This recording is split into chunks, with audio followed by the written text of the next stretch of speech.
Bienvenue dans ce nouvel épisode de Café Trailer. Alors aujourd'hui j'ai accueilli Hugo Ferrari. Alors Hugo Ferrari, si vous ne le connaissez pas, il se fait surnommer le Duc de Savoie. Alors Hugo, c'est un speaker, organisateur, youtubeur, podcasteur et aussi un élite du trail. Il a quand même fait quatrième sur la TDS. Donc c'est la TDS, si vous ne connaissez pas, c'est une des courses de l'UTMB, une course auquel je vais assister pour la première fois cette année, donc en 2021.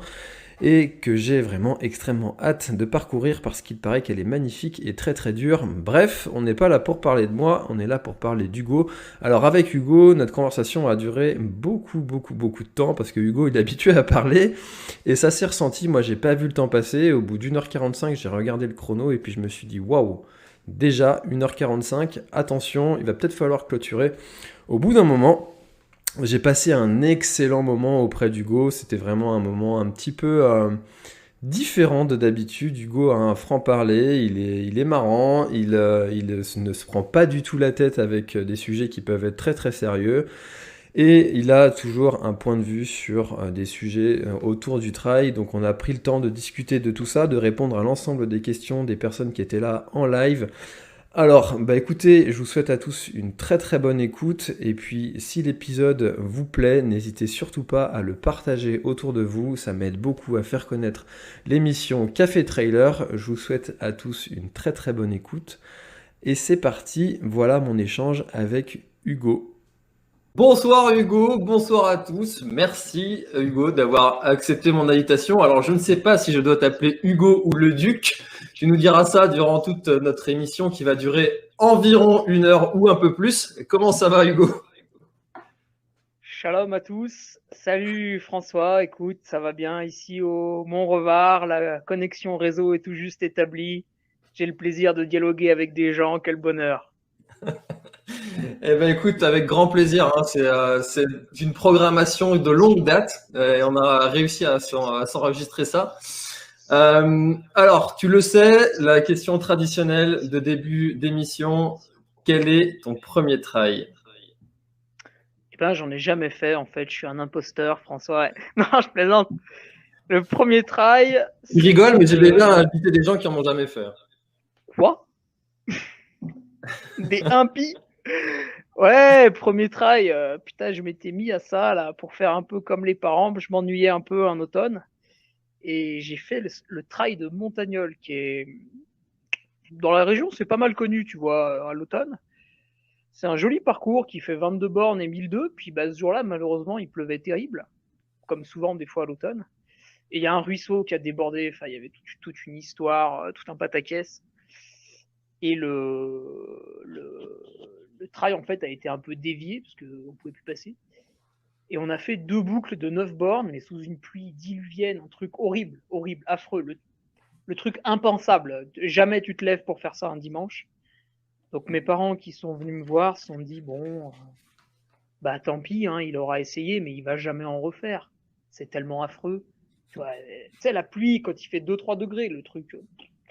Sale. Et à l'arrivée, je leur ai dit putain c'était vachement bien, j'ai aimé et tout. Tu sais, courir dans les chemins, ça m'a tout de suite saisi. Et D'accord. ouais, par contre j'ai fini un peu loin déjà parce que j'ai quand même pas forcément trop la caisse en montée. Puis autour de Chambéry, t'as un bon petit niveau régional, hein, mine de rien. Mm. Et alors en descente, alors c'était une folie quoi. Je n'ai pas compris comment ils faisaient. Moi je venais du vélo, je t'avoue que la descente, Voilà. J'allais dire, pourtant, toi, tu venais du vélo, tu avais un petit peu de caisse quand même, mais par contre, pas la technique. bah tu sais le problème c'est que t'arrives en haut de la montée, t'es un petit peu avec les groupes de devant. Là je devais être 10-15. Et du coup tu te retrouves avec des gens qui en fait savent bien descendre. Et alors Mm. toi t'es un débutant complet en descente. Donc là, c'est la pagaille, c'est la panique. Ok, ça marche. Alors, tu disais tes parents faisaient déjà du trail, ils sont déjà investis dans ce milieu-là, et du coup, c'est eux qui t'ont incité à faire ce trail-là, ou c'est toi qui t'es dit, bah tiens, il y a un nouveau truc là, j'ai encore jamais fait ça, j'y vais, ça me plaît bien, pour le délire, j'y vais. C'est ça, c'était ça l'histoire? Non, non, ils m'ont jamais incité à faire quoi que ce soit, hormis quand j'étais petit, ils m'emmenaient en rando. Puis si tu veux, j'avais pas trop de mots à dire, hein, c'était les vacances et tout. Mais non, j'ai eu l'idée, ouais, parce que en école d'ingé, j'ai dû arrêter le vélo. C'était quand même un peu trop prenant en termes d'heures. Et puis, je galérais bien en école d'ingé, donc à un moment donné, il a quand même fallu bosser un peu. Et du coup, je m'étais mis à faire des footings autour de Valence, Mm. 40 minutes par-ci par-là, 1 heure même des fois, donc c'était incroyable. Et ouais, après, la fibre de la compétition est revenue après de nombreuses cuites pendant les mois de septembre, octobre. Et ben en novembre, ça me manquait et j'y ai mis un dossard à pied. D'accord. Et ça, c'était en quelle année? C'était novembre 2013. Novembre 2013. Ok. Et du coup, entre novembre 2013 et après, quelle a été la progression pour arriver jusqu'à quatrième de la TDS? Comment ça s'est passé cette progression? Ça a été rapide? Tout de suite, tu as senti que tu pouvais aller taper les podiums ou ça a été assez laborieux? Bah, en fait, quand tu viens du vélo et que tu regardes les moyennes des trails, tu te dis ah tiens, en fait, c'est tous des gros nuls. Du coup, je suis arrivé avec énormément de prétention sur les courses en me disant bah je vais gagner parce que visiblement ça se gagne à 10 de moyenne, donc ça a l'air très facile. Vu que moi je Mm. faisais mes footings à 13 km/h, mais c'était sur une piste cyclable. D'accord. Je pensais pas que c'était différent. Donc je me suis inscrit à la Maxi Race, je me suis inscrit à l'Ultra Tour du Beaufortin parce que je voulais faire l'UTMB l'année d'après. Mm. Là, ça a été terrible. Putain, j'en ai chié comme jamais. La Maxi Race 2014, je m'en souviendrai toute ma vie. Je pars devant, donc sans aucune expérience. Évidemment, c'était trop rapide, donc j'ai dû faire d'abord de la VMA sur le plat, dans les 3 premières bornes. Après, j'ai dû faire du seuil toute la montée du Semnose. Et puis après, derrière, j'ai essayé de rentrer à la maison comme j'ai pu. En rampant. Je suis le seul coureur, ouais, j'ai beaucoup marché. Je suis le seul coureur qui, une fois qu'il a passé la ligne d'arrivée, est resté 2 heures allongé quand même. T'as fait quoi? T'as fait une sieste? Je voulais plus bouger. Ah ouais. Je n'avais marre de tout. À ce moment-là, tu m'aurais proposé une euthanasie, j'aurais hésité. Et c'est ma mère quand même, au bout de 2 heures, elle en avait marre. Déjà, elle m'avait un peu ravitaillé. Puis bon, là, elle m'a dit ouais, Hugo, on va y aller, on va rentrer à la maison maintenant. T'es sympa, mais faut y aller. Ouais. Et du coup, oui, non, après, si tu veux, 2014, c'était un peu l'année de la découverte. J'ai dû faire un peu tout et n'importe quoi. Le Beaufortin après, c'était un peu trop long. Après, j'étais du coup un peu blessé, forcément. Tu vois, j'avais les genoux, ils ont tiré un peu pendant un mois. Puis après, je suis revenu au Trail Drôme en fin d'année, Grand Trail du Lac. Voilà. Bon, ouais. Là, ça progressait gentiment. En 2015, un entraîneur qui m'a remis un peu dans le droit chemin, qui m'a forcé un peu à courir et à diminuer les distances et tout, Mathieu Bonan. Et après 2015, on s'est quitté parce que moi, je voulais absolument faire du plus long. Et lui, il n'était pas spécialement chaud. Donc, c'était une différence de point de vue un peu différente. Alors Même pourquoi il si était pas chaud d'ailleurs? il maîtrisait un peu moins l'effort long. Il était très bon pour te préparer pour un maratrail. Il était excellent. Là, vraiment, il faut Mm. reconnaître que j'ai passé je sais pas si on peut dire passer un cap parce que j'avais pas d'idée de mon niveau, mais quand même, tu vois, il m'a fait gagner l'intégrale des courses en moins de 6 heures. Ce jour-là, c'est grâce à lui que j'ai mis ce temps-là. Il m'a super bien préparé, il faut le reconnaître. Et après, ouais, j'avais envie de passer à vraiment du long. Je voulais vraiment quitter ces efforts de 3, 4 jusqu'à 6 heures, parce que c'est un peu ce que j'avais l'habitude de faire en vélo. Donc, c'était du déjà vu, un peu du réchauffé. J'avais besoin de partir un peu à l'aventure. Et après, ouais, je suis parti avec Patrick Bringer parce que Nicolas Martin m'avait vanté quelques séances et ça m'excitait quand même. Il y avait une curiosité. Alors, d'où vient cette attirance pour le long du coup? Qu'est-ce qui t'attire sur cette discipline? Pourquoi est-ce que ça te plaît d'aller de mettre la misère, d'avoir des courbatures pendant 10 ans après, d'avoir envie de dormir dans les fossés? Qu'est-ce qui t'attire en fait dans cette discipline au final? Ah, c'est qu'à chaque fois, c'est quand même un super parcours. Bon, moi, j'aime bien l'UTMB. C'est quand même, tu vois, c'est pas mal. Tu fais le tour du Mont Blanc. Mm. Et puis, du coup, après, tu vois, en pratiquant, voilà, j'ai fait la Trans-Grand Canaria. C'est joli, comme traversée d'île. Bon, j'ai voulu faire le Grand Raid de la Réunion, mais ça s'est pas bien passé. Mm. À chaque fois que tu fais un ultra, quand même, quelque part, c'est bon, une aventure. Tu vas pas risquer la mort non plus, mais quand même, c'est un beau voyage. Il y a tout un aspect préparation, tu vois, sur le long terme, parce que 3 mois avant, t'es déjà dedans. Euh, et puis, il y a ce lâcher prise aussi d'après ultra, tu vois. Pendant un mois, tu sais que c'est bon, hein. Donc ouais, c'est tout ce qui tourne autour, le fait aussi que ce soit quelque chose que tu partages souvent avec tes proches, compagne, famille, frères, sœurs, oncles, tout ça, les amis. Ça ressemble quand même vraiment à une aventure, tu sais, quand t'écris un peu tous les ravitaux sur papier, tu prévois tes temps de passage. Même ravitailler, j'aime bien, tu vois, ravitailler un copain. Ouais. Euh, tu le vois arriver en avance, alors t'es tout excité. Tu le vois arriver en retard, t'es déçu. Émotionnellement, tu vois, c'est sympa sur 24-48 heures. Ça change du milieu de course traditionnel. Il y a un stress quand même qui est beaucoup moins élevé puisque il y a tellement de facteurs pour réussir en ultra que si t'en foires un, c'est pas très grave, tu peux te rattraper. Hmm. Alors tu feras pas la meilleure perf, mais tu pourras passer la ligne d'arrivée. Finalement, c'est assez plaisant. C'est ce qui m'est arrivé en 2019. J'ai fait 2 énormes conneries sur mes 2 objectifs. Mais j'ai quand même passé la ligne. Et bon, voilà, il y avait de la déception. Mais au final, ça n'a pas gâché le week-end non plus. Donc le plaisir était là. Hmm. Et alors, ces erreurs-là, est-ce que tu peux nous les partager pour qu'on évite de les faire? Ah, mais je fais que ça, partager. Ouais, bah c'est la déshydratation, hein. Ah, putain, celle-là, dis donc. Grosse déshydratation au marathon, Ah, au 90 du Mont Blanc, pardon. Ouais, du coup, je bois pas, tu vois. Grosse déshydratation au 90 du Mont Blanc, il faisait 37 degrés à Chamonix, donc ça pendait au nez de tout le monde. Sachant ça, forcément, tu bois beaucoup, tu bois mieux, tu fais attention, et moi, j'ai fait tout l'inverse.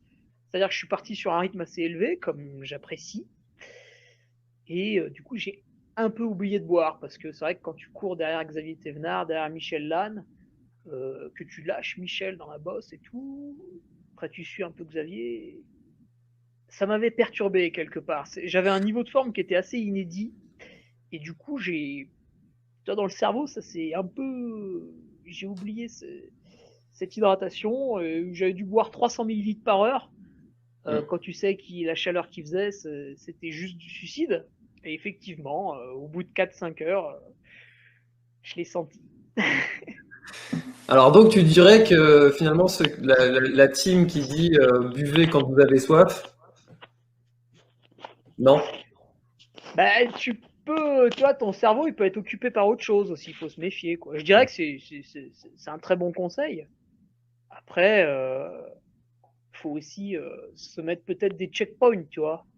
Hmm. Toutes les 15-20 minutes, te rappeler un peu, attends, j'ai bien mangé, ouais, j'ai bien mangé, j'ai bien bu, ah putain, pas trop quand même. Ah. Donc ouais, boire quand t'as soif, c'est pas mal. Après, faut quand même se méfier, donc faut garder les deux en tête. Un peu la dictature, par exemple, je bois une gorgée toutes les 5 minutes, et tu nuances avec je bois quand j'ai soif, tu vois. Si ça fait déjà 3 fois que tu bois en un quart d'heure, puis tu dis, oh putain, non, c'est bon, j'ai plus soif et tout, là. Bon, là, t'arrêtes, mais ouais, c'est bien d'utiliser les deux. Ok, ça marche. Pas tout noir ou tout blanc. Alors, du coup, ça c'était ta première erreur, donc l'hydratation. Donc attention à l'hydratation sur les ultras. Et l'autre? Ben, j'ai refait une déshydratation. Et là, tu vas te dire, mais il est con, c'est pas possible. Ok, x2. Ouais, alors c'est différent, c'est différent. Attends, j'ai une excuse. L'UTMB, en fait, quand on est parti en 2019, il y a eu un petit orage, mais léger en fait. Nous, on a tous eu peur au départ, donc on a tous. Enfin, moi je l'ai pas mis, mais beaucoup de gars là sur la ligne, enfin, ou filles, ce que tu veux, ont mis la veste. Parce qu'on s'est dit, il va y avoir l'orage et tout. Bon, là, on est parti pour une nuit de merde, machin. Et en fait, en arrivant aux ouches, bah, l'orage n'avait pas spécialement éclaté. Il y avait eu 2-3 gouttes. Il faisait frais, mais sans plus. Et il faisait super humide, du coup. Tu sais, l'été, quand ça Hmm. pète, mais pas encore, c'est très humide. Et on s'est tous déshydratés dans la montée du Délévray. Tu vois, à côté de moi, il y avait Julien Chaurier. Il était trempé de la tête aux pieds, en fait, de sueur.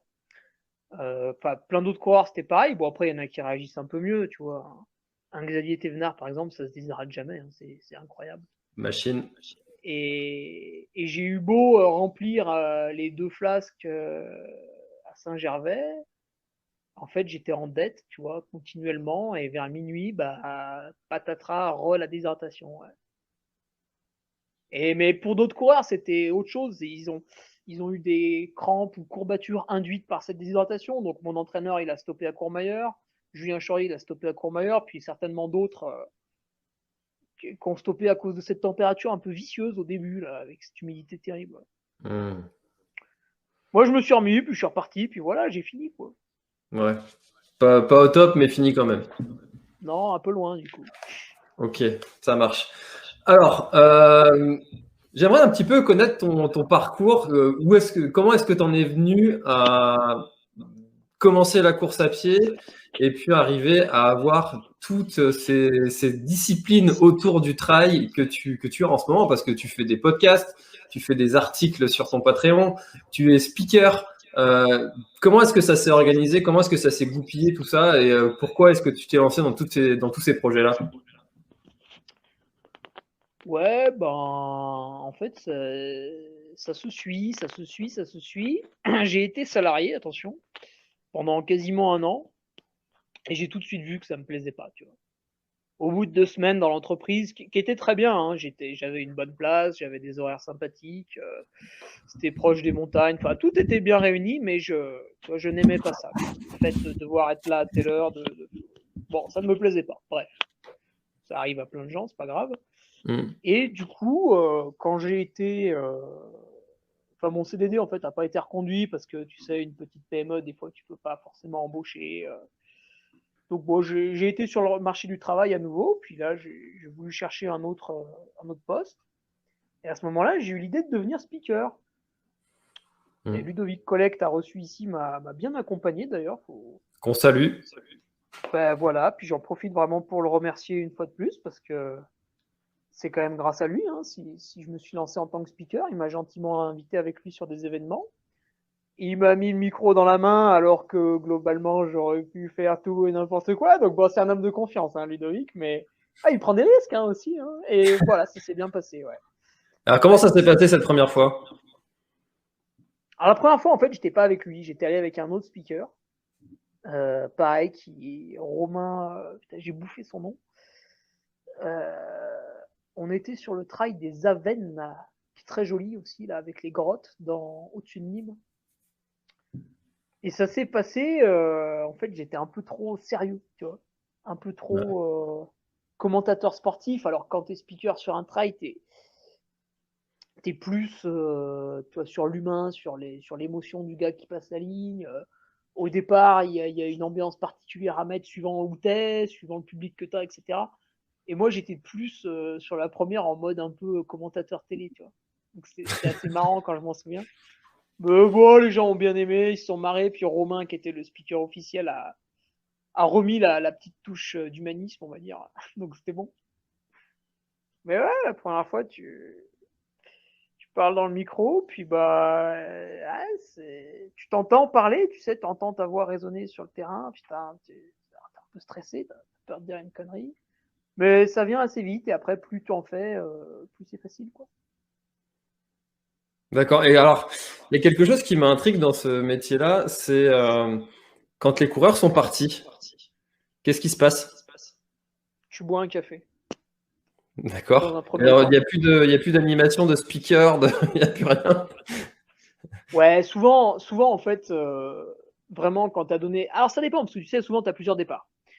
Mais disons que une course classique, voilà, tu as 2, 3 départs le matin, et puis après, bah, ils sont partis, et il faut attendre que le premier revienne. Là, en général, tout le monde débande un coup, parce que même les bénévoles, tu vois, ils soufflent un peu, ils ont le temps d'installer l'air d'arrivée, ils sont peinards et tout. En général, voilà, on va boire un café avec les bénévoles, on va rediscuter un coup avec le chronométreur, si on le connaît pas, etc. On fait connaissance, machin. On est entre gens de l'orga, quoi, tu vois, l'organisateur, directeur de course, tout ça, et il te fait ouais, c'était pas mal le départ et tout machin. Alors tu vois, ils vont arriver par là. On t'explique déjà pour la. En fait, on prépare l'arrivée, quoi, tranquillement, suivant le temps qu'on a, parce que quand c'est des trails courts, on n'a pas trop de temps. Des fois, il faut bouger un peu, tu vois, bouger la sono, est-ce que c'est la tienne, est-ce qu'il y a un sonorisateur, etc. Donc ça dépend vraiment de chaque événement. C'est ça qui est bien en trail, c'est que ça dépend de chaque événement. Quand tu es speaker sur 2 événements, tu vas vivre 2 week-ends différents, c'est sûr. D'accord. Ok. Ça roule. Et alors toi, qu'est-ce qui t'a plu dans cette activité-là de speaker? Qu'est-ce qui te plaît encore, même si t'en fais plus beaucoup en ce moment, on en pourra en reparler d'ailleurs. Ouais, bah, je suis non essentiel, hein. Je sers à rien. Non, qu'est-ce qui me plaît, c'est. Alors au début, ce qui me plaisait, c'était de travailler que le week-end. Bah Bah forcément, ouais, même si ça peut être un inconvénient pour beaucoup. alors voilà, sur le papier, tu signes, tu vois, des deux mains. Mm. Et après, tu te rends compte des inconvénients, en fait. Parce que tes potes, ils bossent pas le week-end, puis ils bossent la semaine. Tu vois un peu le truc Mm. venir? Ouais. Quand c'est des anniversaires, c'est le week-end. Quand c'est la fête des mères, c'est le week-end, etc., etc. Ça se décuple à l'infini. Donc, finalement, il faut accepter d'être un peu en marge de la société. Bon, ça, moi, ça va. Et après, ce qui m'a quand même beaucoup plu sur le métier de speaker, c'est que c'est vraiment un truc de terrain. Et en fait, j'ai toujours été attiré par les jobs de terrain. Mais le truc, c'est que vu que j'étais pas trop mauvais en études, on m'a toujours aiguillé vers, voilà, tu vois, j'ai fini ingénieur à la fin. Alors que mes amis, après le collège, tu vois, ils sont plutôt partis en mécanique. Après le lycée, ils sont plutôt partis dans des licences professionnelles, etc. Et à chaque fois, moi, je continuais, mais en fait, tu vois, c'était pas ça qu'il me fallait. Il me fallait un truc un peu de terrain, un peu de service aussi, puisque tu es au contact des gens, quelque part, bah, c'est une prestation, donc c'est aussi un Mm. service. Euh, Puis cette autonomie que tu as. Alors, c'est une autonomie pareil, c'est une autonomie gardée, puisque tu es autonome au micro, donc c'est toi qui parles, voilà, tu dis les phrases que tu veux dire. Mais l'organisateur, il te donne quand même quelques codes, un peu ou beaucoup, ça dépend des fois. Donc en général, toute la semaine, bah voilà, tu passes ton temps à l'appeler, à lui demander comment ça va se passer, à quelle heure il faut être où, les infrastructures, c'est qui le chronométreur, c'est qui le sonorisateur, machin, truc. Ah oui, mais si j'arrive à telle heure, alors on dort où, etc. Ok. Donc on se cale toute l'organisation Mm. dans la semaine et au final, ça prend un peu de temps, mais ce qu'il y a, c'est que si tu veux le faire en slip à 6 heures du matin sur ton canapé, tu peux, quoi. Pareil, tu regardes C'est aussi cool. les coureurs engagés. Alors là, bah, t'en rates systématiquement, hein, parce qu'il y a toujours un petit filou qui s'inscrit à la dernière minute, qui obtient un petit passe droit, tu vois. Mm. Et des fois, l'organisateur est un peu dans le jus, il oublie de te le dire, puis là, oh tiens, François Den, merde, j'avais pas prévu. Non, Bah, quand ça c'est va pas quand tu comme le ça. connais. Hein? Ça va quand tu le connais, mais si c'est un élite que t'as jamais vu de ta vie et puis que tu le connais Oui, oui, pas. oui, c'est ça. Ouais, ouais, puis tu vois, des fois, tu sais pas, puis le mec arrive, alors je dis n'importe quoi, il a peut-être 820 ITRA. Mais tu vois, il y Mm. a beaucoup de gens qui ont 820 ITRA. Et lui, il se considère un peu comme étant dans le haut du panier. Bon, il a raison, hein, globalement, quand tu vas animer un trail régional, quelqu'un qui a 820 ITRA, voilà, tu vas le revoir dans le top 5, dans le top 10 sur le podium, voilà, Mm. etc. Mais toi, tu le connais pas, parce qu'il y en a beaucoup des comme ça. Et du coup, des fois, ouais, tu peux le rater. Alors, faire attention, faut avoir l'œil. Ok, ça roule. Alors du coup, comment ça s'est passé pour toi cette année de non-speaker, du coup, et cette année qui est en train de se dérouler malheureusement? Ludovic nous en avait parlé un petit peu de comment lui il avait rebondi. Est-ce que toi tu peux nous partager ta façon d'avoir vécu ces événements du coup? Ouais, alors j'étais très énervé, hein, au début quand on nous a confinés. Mm. Déjà, tu vois, moi j'ai toujours eu beaucoup de mal, hein, que ce soit à l'école primaire, au collège, au lycée, à respecter les règles. Donc là, quand quelqu'un te demande de rester chez toi, je peux te dire que, bon, je vais pas raconter ce que j'ai fait, mais T'as mis Strava en qui est privé parti, et puis t'es parti. qui est un peu, oui, c'est vrai. Donc ouais, non, d'abord au début j'étais très énervé. Après c'est passé, on a été déconfinés, puis globalement on a eu un bon été. Bon, les événements ont repris, ça a commencé un peu à s'oublier. Et, euh, et après il y a eu cet hiver, et là on a vu que ça repartait un peu en cacahuète. Bon, je le sentais un peu, parce que logiquement l'hiver les gens sont un peu plus malades, un peu plus ceci, un peu plus cela. Mm. Alors, est-ce qu'il faut se vacciner? Est-ce que c'est une bonne ou une mauvaise chose? Bon, je donnerai pas mon avis là-dessus, mais sans vaccin, c'était sûr qu'il y allait encore avoir pas mal de malades. Euh, donc, je sentais venir cette année 2021 un peu pourrie, quoi, Ok. qui se profile à l'horizon. Et financièrement, bah, c'était la merde. Mm. Parce que quand tu travailles plus, Alors, il y en a qui ne le savent pas parce qu'ils sont salariés, tu vois, par exemple, t'es fonctionnaire, ton salaire, il n'a pas changé, quoi que tu fasses. Et quand tu regardes la télé, tu entends le mot aide tout au long de la journée. Mm. Donc, tu penses que tous les autres qui peuvent pas bosser, genre les restaurateurs, les auto-entrepreneurs comme moi qui sommes dans des domaines non essentiels, un salon de coiffure, enfin n'importe quoi, si maintenant ils peuvent, bon, c'est compliqué. Bref, les gens qui peuvent pas bosser, tu te dis, bah c'est bon, ils se font rincer avec les aides et ça va. Et en fait, c'est pas vrai. Enfin, ça l'est un peu, mais pas pour tout le monde. Par exemple, dans mon cas, et après il y a toutes les autres professions que je connais pas et que je peux pas te détailler, mais dans mon cas, le chiffre d'affaires de l'année se fait globalement l'été. Oui. Et l'été, on a recommencé à travailler, mais c'était extrêmement léger. Du coup, bah, plus d'aide vu que je travaille. Mm. Mais du coup, pas le même chiffre d'affaires que les autres années. Donc, tu arrives au début de l'hiver, tu n'as plus les réserves de d'habitude. Mm. Tu sais, un peu comme la fourmi. Bah, tu n'as pas pu faire la fourmi, tu n'as pas accumulé pendant l'été. Donc, tu arrives l'hiver, ceinture, et au mois de décembre, qu'est-ce que tu veux que je déclare comme aide? Vu que les années d'avant, tu bosses quasiment pas en décembre. Donc, c'est compliqué, et c'est pour ça que je me suis pas renouvelé, mais que j'ai un peu changé le fusil d'épaule en créant ce Patreon, qui est, qui est un blog payant en fait. C'est le plus facile à expliquer aux gens. Au début, c'était 3, 4 personnes qui voulaient simplement me donner de l'argent. Je leur ai dit, bah, tu vas quand même pas m'envoyer un chèque, c'est particulièrement humiliant. Donc j'ai créé ce blog payant. Puis les 3, 4 premières semaines, je crois que je mettais des photos. Ou un coup, j'ai mis mes analyses de sang. Voilà, c'était pour les occuper. Puis après, il y a un petit peu de monde qui est venu. Tu vois, on est monté à 100, 200 euros par mois. Et là, je me suis dit, putain, mais en fait, il faut que je mette des trucs sérieux. Là, ça le fait pas. Tout. Mm. Et je me suis pris au jeu et c'est monté, monté, monté. Et à partir d'octobre-novembre, c'était devenu ma source de revenus à la place de mon métier de speaker que je ne peux plus exercer pour l'instant. Et donc tout l'hiver, j'ai passé énormément de temps sur ce blog à publier des choses intéressantes avec des amis qui sont coachs physique ou nutrition, qui m'ont écrit des articles contre rémunération, donc ça leur permettait eux aussi de bosser. Et là, on commence à sortir des trucs sympas, des e-books. J'ai pu faire un site avec un forum, c'est quand même assez agréable pour les utilisateurs. Mais ouais, il faut que les événements reprennent parce que c'est quand même ça la vraie vie, faut pas l'oublier. Mm. Ah, c'est sûr. Bon, en tout cas, c'est cool parce que tu as bien rebondi. Enfin, on parle aussi souvent de la professionnalisation des athlètes élites et Ouais. qui manque de soutien de la part de la FFA. Toi, dans ton cas, tu n'as pas attendu d'avoir beaucoup de soutien. Tu t'es sorti les doigts et puis tu t'es dit comment je peux rebondir par moi-même et finalement, ça l'a fait. Ouais. Bravo pour ça. Après, tu vois, je mettrais quand même un bémol à ça. Tu vois, là, tu as l'exemple de quelqu'un qui a réussi. Mais c'est un peu comme dans le sport, quand tu regardes quelqu'un qui a réussi, qui fait une bonne performance, il faut que tu penses qu'à côté, il y en a plein d'autres qui ont échoué.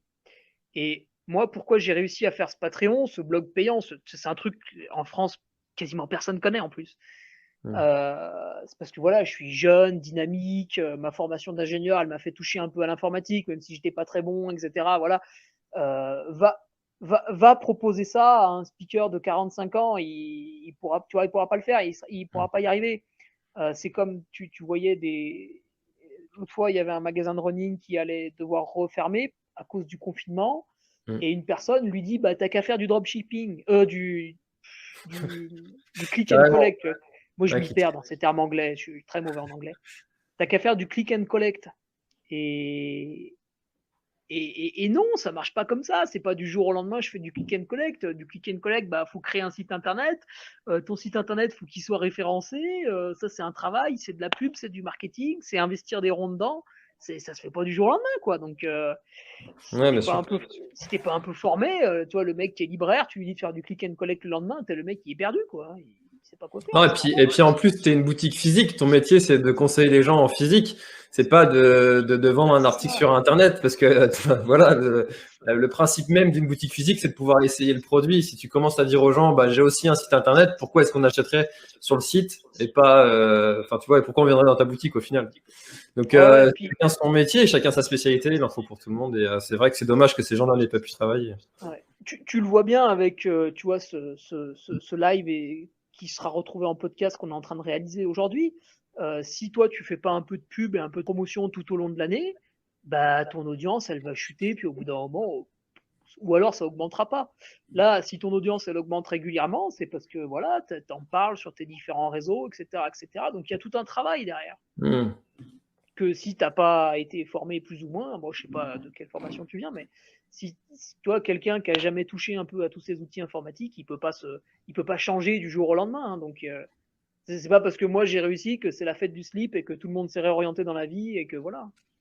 Non, mais par Derrière, il y contre, en a beaucoup qui souffrent, quoi. c'est sûr et certain, mais par contre, je trouve ça bien d'avoir trouvé un moyen de rebondir qui te corresponde, parce qu'il y a Ouais. forcément d'autres moyens qui correspondent à d'autres, quoi. Ça, c'est un moyen, mais c'est pas le seul, et puis c'est pas parce que toi tu l'as fait que Non, tu peux non, le faire, non, quoi. pas le seul.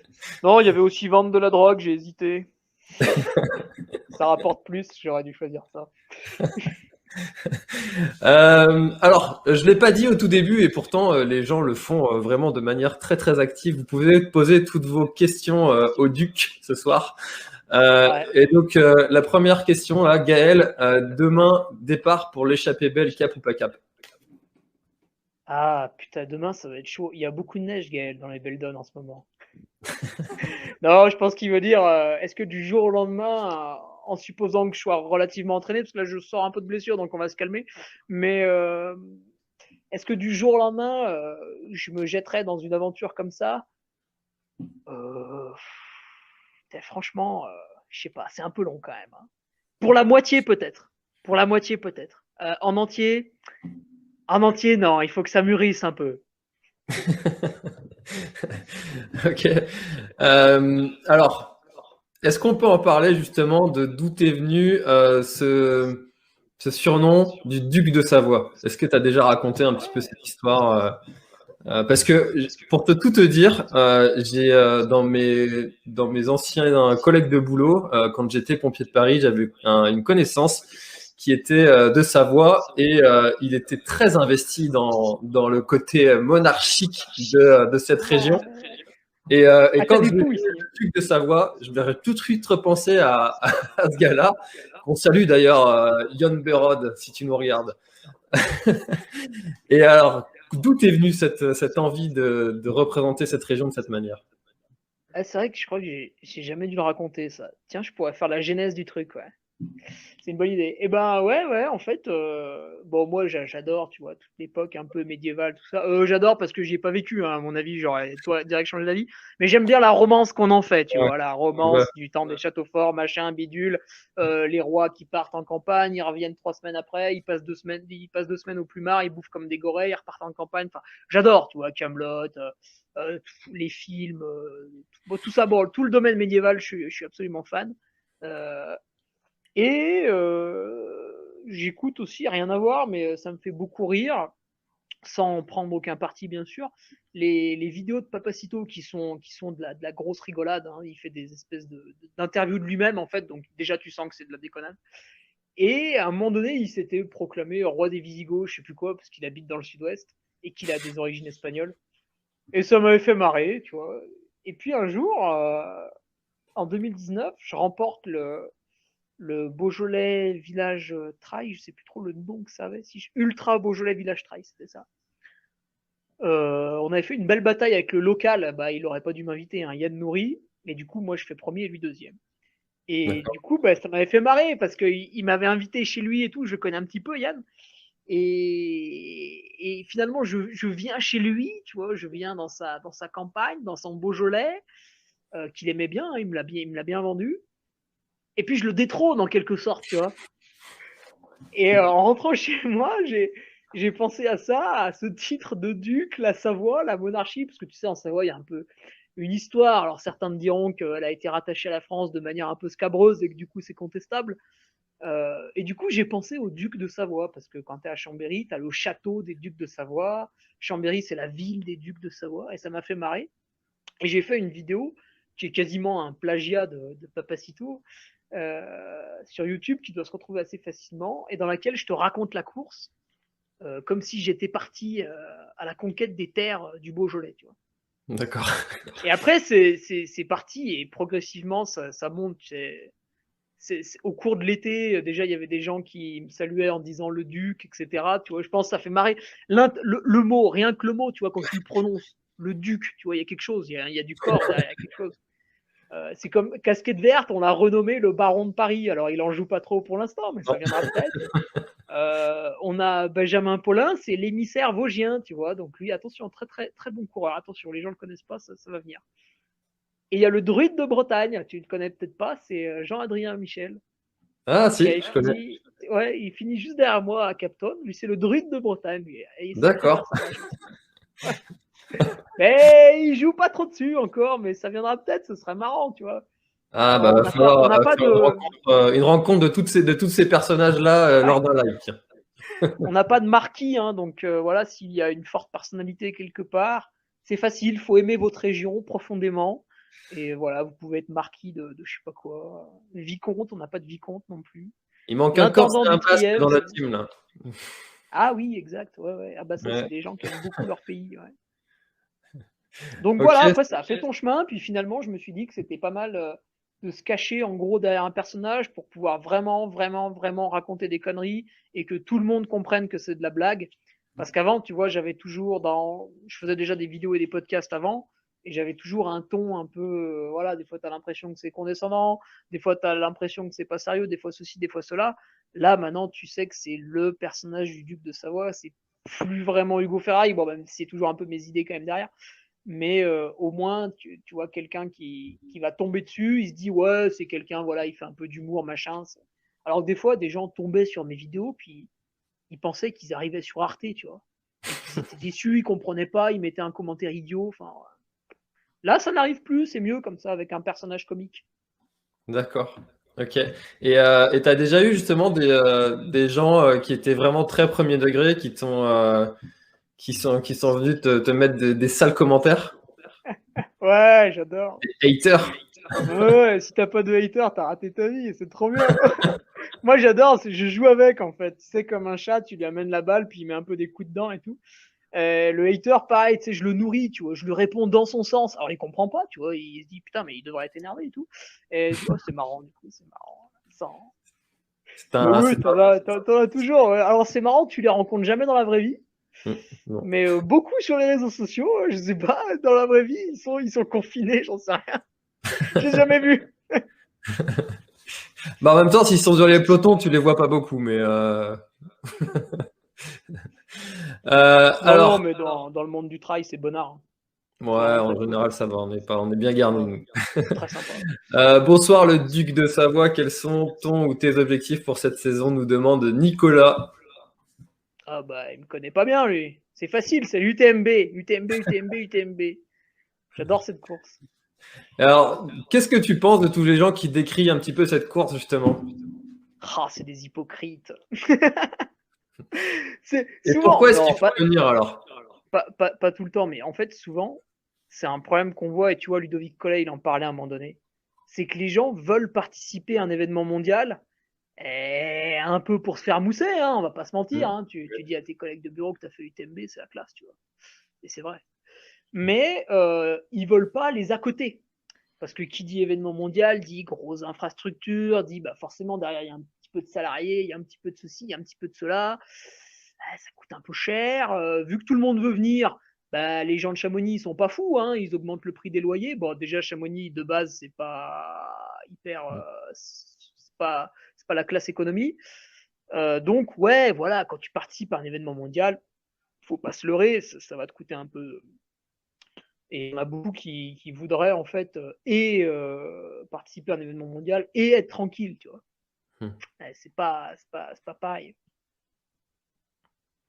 Ok, donc toi, Par exemple, tu vois, à la Maxi Race, beaucoup se sont plaints, voilà, les bouchons, les ceci, les cela.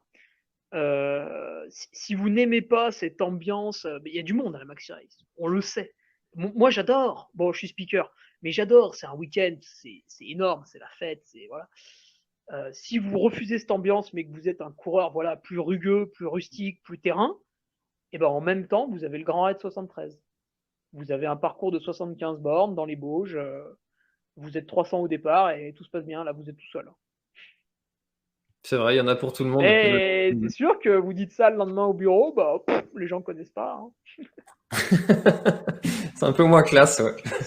Euh, Bah, je vais le faire en off d'ailleurs, la Maxi Race. Si t'as deux trois conseils, je prends. Ah, bah, si tu viens le week-end fin mai, je pense qu'il y aura beaucoup de monde en off. Non, je vais le faire Euh, début mai, Ah, d'accord. Ah ouais, toi, tu te déconfines direct, bam. au taquet. Ah, début mai, je ne serai pas là. Par contre, oui, si, alors ils n'ont pas encore statué, mais si la Maxi Race n'a pas lieu fin mai, je serais très triste, hein, parce que je te cache pas que c'est un joli devis quand même. Hmm. Mais je vais aider des patriotes à le faire en off, tu vois. Tu vois un peu le D'accord. truc. Ouais. Hmm. Je vais les Ok. ravitailler. D'accord. Cool. Je vais faire aussi une partie en cours avec eux, mais pas tout parce que ça fait beaucoup. Faire Et le puis, 80, 82? ouais, ouais, alors au début, ils voulaient faire 110. Heureusement, il y en a un ou deux qui les a calmés. C'est des fous furieux hein, sur le forum, c'est des tarés. Donc, ils vont partir sur le 80, ouais, 82, 85. Ouais. D'accord. Ok. Eh ben, bonne aventure. J'espère que ça se fera, Ouais. hein.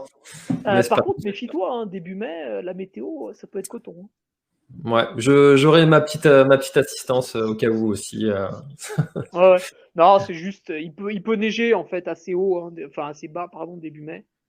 On est emmerdé des fois au niveau les revards, donc tu peux tout avoir début mai. Tu peux avoir une canicule, tu peux avoir de la neige. En tant que Breton, ça va. On Ouais, vous êtes maîtrise les solide. En sommets. général, c'est pas ceux qui se plaignent le plus, ouais, c'est vrai.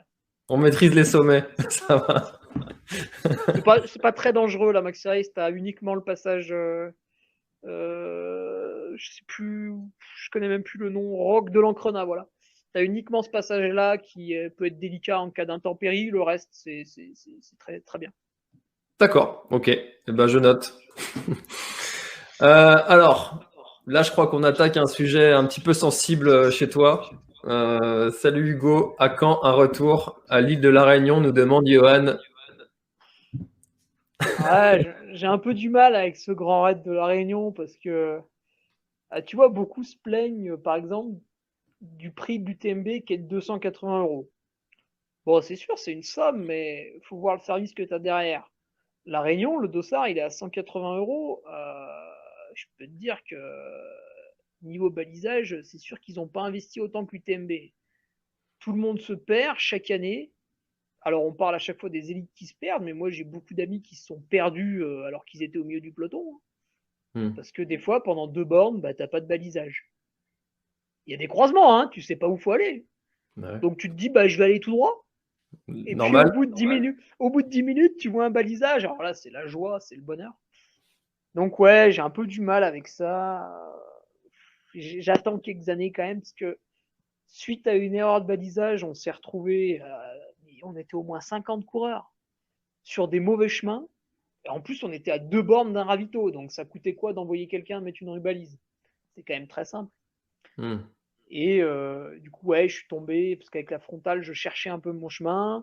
La panique, ça faisait une demi-heure quand même que je tournais en rond. Et je suis tombé sur une pierre, je me suis cassé la rotule. Donc ouais, si tu veux, en plus, tout le voyage était foutu.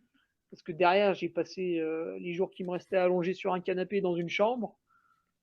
Donc ouais, si tu veux, le voyage à La Réunion, il avait de très belles promesses sur le papier, puis c'était un peu le voyage catastrophe. Donc je vais revenir, bien sûr, parce que c'est quand même très joli, c'est quand même très beau, mais je laisse passer un peu de temps, encore. En termes d'ambiance, parce que souvent les gens présentent l'ambiance de la diagonale comme étant the ambiance. Il y a une énergie sur l'île qui est phénoménale. Toi, tu l'as vécu ça? Oh, c'est génial. Faut retirer ton dossard très tôt. Comme ça, après, tu te balades sur l'île avec ton, tu sais, ton petit bracelet, et tu Hmm. peux négocier les fruits au marché. Moi, j'ai eu 50% sur les ananas au bord d'une route nationale. C'était absolument fabuleux, une action merveilleuse. Donc, ouais, les gens sont vraiment fanatiques. T'as même pas fait le grand raid, hein. Tu leur dis juste que t'as le dossard et que tu as participé. Ça y est, t'es un héros de la mythologie grecque. Et au départ, c'est là où la vraie folie est au départ. Tu peux pas parler. Tu vois, quand le Ah ouais. départ est donné, tu cours sur la route, tu as 5-6 bornes de route pour atteindre les plantations de canne à sucre et après tu pars dans la forêt. Et là, il y a des gens à droite, il y a des gens à gauche. Les spectateurs, c'est des rangées, en fait. Il y a plusieurs rangées. Et ils crient tout ce qu'ils peuvent. Et tu peux même pas parler. Si tu cours à côté d'un gars, tu peux même pas lui parler. Vous allez pas vous entendre. Tellement ça hurle, tellement ça fait du bruit. Là, je pense qu'on est vraiment sur un départ, ou une arrivée Tour de France dans une grande ville. Vraiment, c'est un brouhaha terrible. Et après, ouais, après, les ravitaux sont très sympathiques, ils sont étalés. C'est vraiment particulier, c'est vrai que niveau ambiance, c'est difficilement battable. Hmm.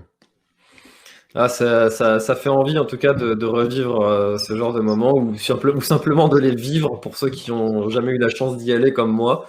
Ça donne envie en tout cas de s'aligner sur ces courses-là. En tout cas, c'est vrai que ça nous manque, hein, tous ces départs qu'on ne prend plus. C'est Comment sûr, tu bah vis même toi moi, d'ailleurs? ça me manque parce que tu vois, j'ai pris de plus en plus de plaisir, là, surtout sur les événements en 2020, à vraiment à faire vraiment des beaux départs, tu vois, avec des textes un peu qui boostent les gens et tout. Et le dernier départ que j'ai donné, c'était l'Ultra Trail des montagnes du Jura. Putain, il partait sous la pluie à 5 heures du mat. Enfin, c'était affreux. Même moi, je suis sorti du lit, je me suis dit, ils vont annuler la course, pas possible. Et non, non, tout le monde était là et tout. Et là, j'ai fait un beau départ et les coureurs m'ont remercié. Donc, j'ai vraiment été content. Ça m'a vraiment fait plaisir. Ils ont vraiment adoré. Et bon, 10 minutes après, ils avaient oublié, ils avaient froid, ils s'étaient mouillés. Mais ils sont partis vraiment vaillants. Ouais, bah c'est vrai que c'est souvent un truc qu'on retient, hein, le départ, la musique du départ. Quand il y a une bonne ambiance au départ, c'est vrai qu'on la retient et ça doit être un moment assez fort quand t'es speaker. À toi, qu'est-ce qui te manque le plus, de Ouais. prendre des départs ou de faire des départs? Euh, je sais pas, un peu les deux. En fait, en temps normal, vu que je suis quand même beaucoup speaker, je prends peu de départs dans l'année. Hmm. Et ouais, si ça manque, tu vois, de prendre un départ de l'UTMB, c'est quand même sympa. En plus, c'est pas à chaque fois pareil. Tu vois, moi, j'ai fait 2018-2019. Il y a toujours sa petite spécificité, donc c'est sympa à faire. D'autres beaux départs, bien sûr, ou des départs un peu avec les copains, tout simplement, sur un trail plus régional. Donc ouais, ça manque, mais ouais, ça me manque vraiment aussi de faire le décompte, d'avoir les 300, 400, 500 coureurs devant toi qui partent, etc. Puis c'est beau à voir le peloton de la Maxi Race qui s'élance. Tu sais, c'est long et t'as vraiment l'impression de retourner au temps des Romains où t'as toute l'armée de Rome qui part. Tu sais, là, t'en as 1500 et c'est très long, hein, 1500 coureurs qui partent. Hmm. C'est sympa, ouais. Ok. Bon, j'ai hésité à afficher cette question et à traiter ce sujet, mais c'est un sujet que j'ai jamais traité dans une des émissions Café Trailer. Ah, c'est tabou. Un petit peu. Mais en off, tu m'as dit que tu n'avais pas de sujet tabou. Donc, Ouais, allons-y. mais j'ai menti. Engageons-nous sur ce sujet-là. C'est parti. Alors, Calamity Jess qui demande: Hello Hugo, que penses-tu de la nouvelle génération des traileuses, blogueuses, Instagrammeuses, tout ce que tu veux? D'ailleurs, ce sujet-là, on peut le mettre au masculin aussi, hein. Je vois pas pourquoi il est au féminin C'est uniquement. exactement ce que j'allais dire. T'as pas mal de gens, alors ils ont beaucoup de likes hein, quand même, j'ai remarqué. Tu vois, qui postent une sortie, putain, mais ça fait 8 bornes quoi. Mais ça intéresse qui concrètement? Et puis même les photos, en fait, juste ils mettent leur tête quoi. Donc, ou un paysage plus ou moins discutable. Donc, moi je leur en veux pas, tu vois, ils partagent du bonheur au quotidien et ça fait quand même du bien aux gens. Mais je comprends pas trop le but, la finalité, qu'est-ce qu'ils racontent à leurs femmes quand ils font ça ou à leurs mecs. Tu vois, c'est un peu bizarre, je pense, comme rapport au réseau. C'est pour ça que moi, je mets systématiquement des blagues ou des conneries parce que finalement, j'aurais du mal à être sérieux et tout. Ou quand je fais un post un peu, tu vois, pour mettre en valeur un sponsor, etc. Bon, déjà, mes sponsors, je les ai vraiment choisis par rapport à ce que ça me correspondait, mais je peux pas te mettre la photo d'un produit en te disant faut consommer ça, c'est pas mal. Je suis obligé de te le tourner à la blague, à la déconnade, Là, on a une petite offre Baou qui va sortir et on s'est marré à faire une photo sympa et tout. Donc, ça, c'est une bonne manière de partager, je trouve. Quand il y a la blague, la déconnade. Je sais pas si tu as déjà vu le film 99 francs avec Jean Dujardin, c'est exceptionnel. C'est Ou il y a gratuit. longtemps. Ouais, mais c'est bien comme film. Ouais, Et, ouais, ouais. j'ai adoré sa vision de la publicité. D'accord, ok. Mais sinon, tu vois, qu'est-ce que je pense de la nouvelle jeune non plus en dire du mal. Hein. C'est quand même globalement des gens qui essayent d'avoir la vie la plus saine possible, qui pratiquent un sport d'extérieur. C'est quand même des gens vertueux. Si tout le monde était comme ça, le monde serait fantastique. Hein. Il y aurait moins de problèmes. Hein. C'est quand même des gens gentils, tu vois. C'est plutôt des gens qui vont dans le bon sens. Après, ceux qui critiquent sont souvent un peu jaloux, tu vois, de l'auditoire qu'ils ont sur les réseaux, parce que la fille, tu la vois, elle met une photo, il y a 800 likes, toi tu t'es fait chier à mettre une belle photo, t'en as 126, t'as les boules un peu, tu vois. Du coup, tu dis, ouais, mais elle est nulle, elle mérite pas. Bah ouais, mais elle est jolie, elle a pris une belle photo, elle le vend bien. Ah, c'est un métier aussi. Mm. C'est du travail aussi, c'est vrai.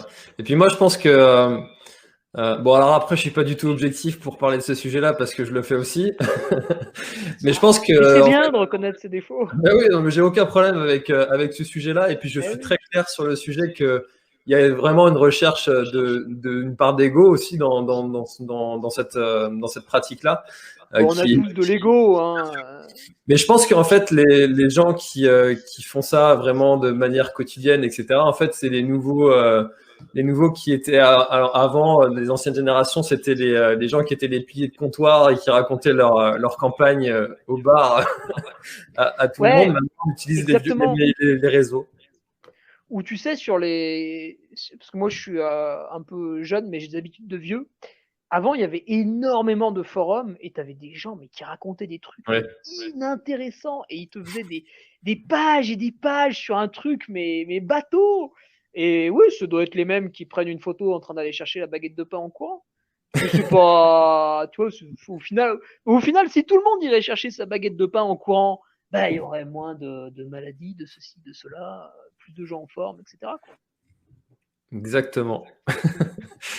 Bon, bref, voilà, sujet clos. Je l'aurais abordé au moins une fois dans une des émissions, donc c'est cool.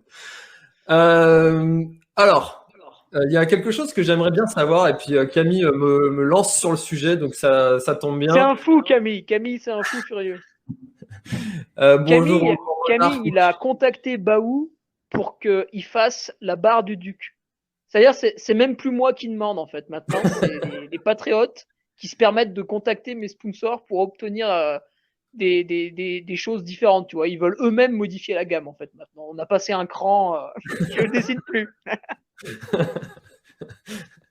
Euh, Comment arrives-tu à enchaîner autant d'entraînements? Et moi, j'aimerais savoir à quoi ressemble une semaine type d'une préparation d'une grosse course type UTMB pour toi.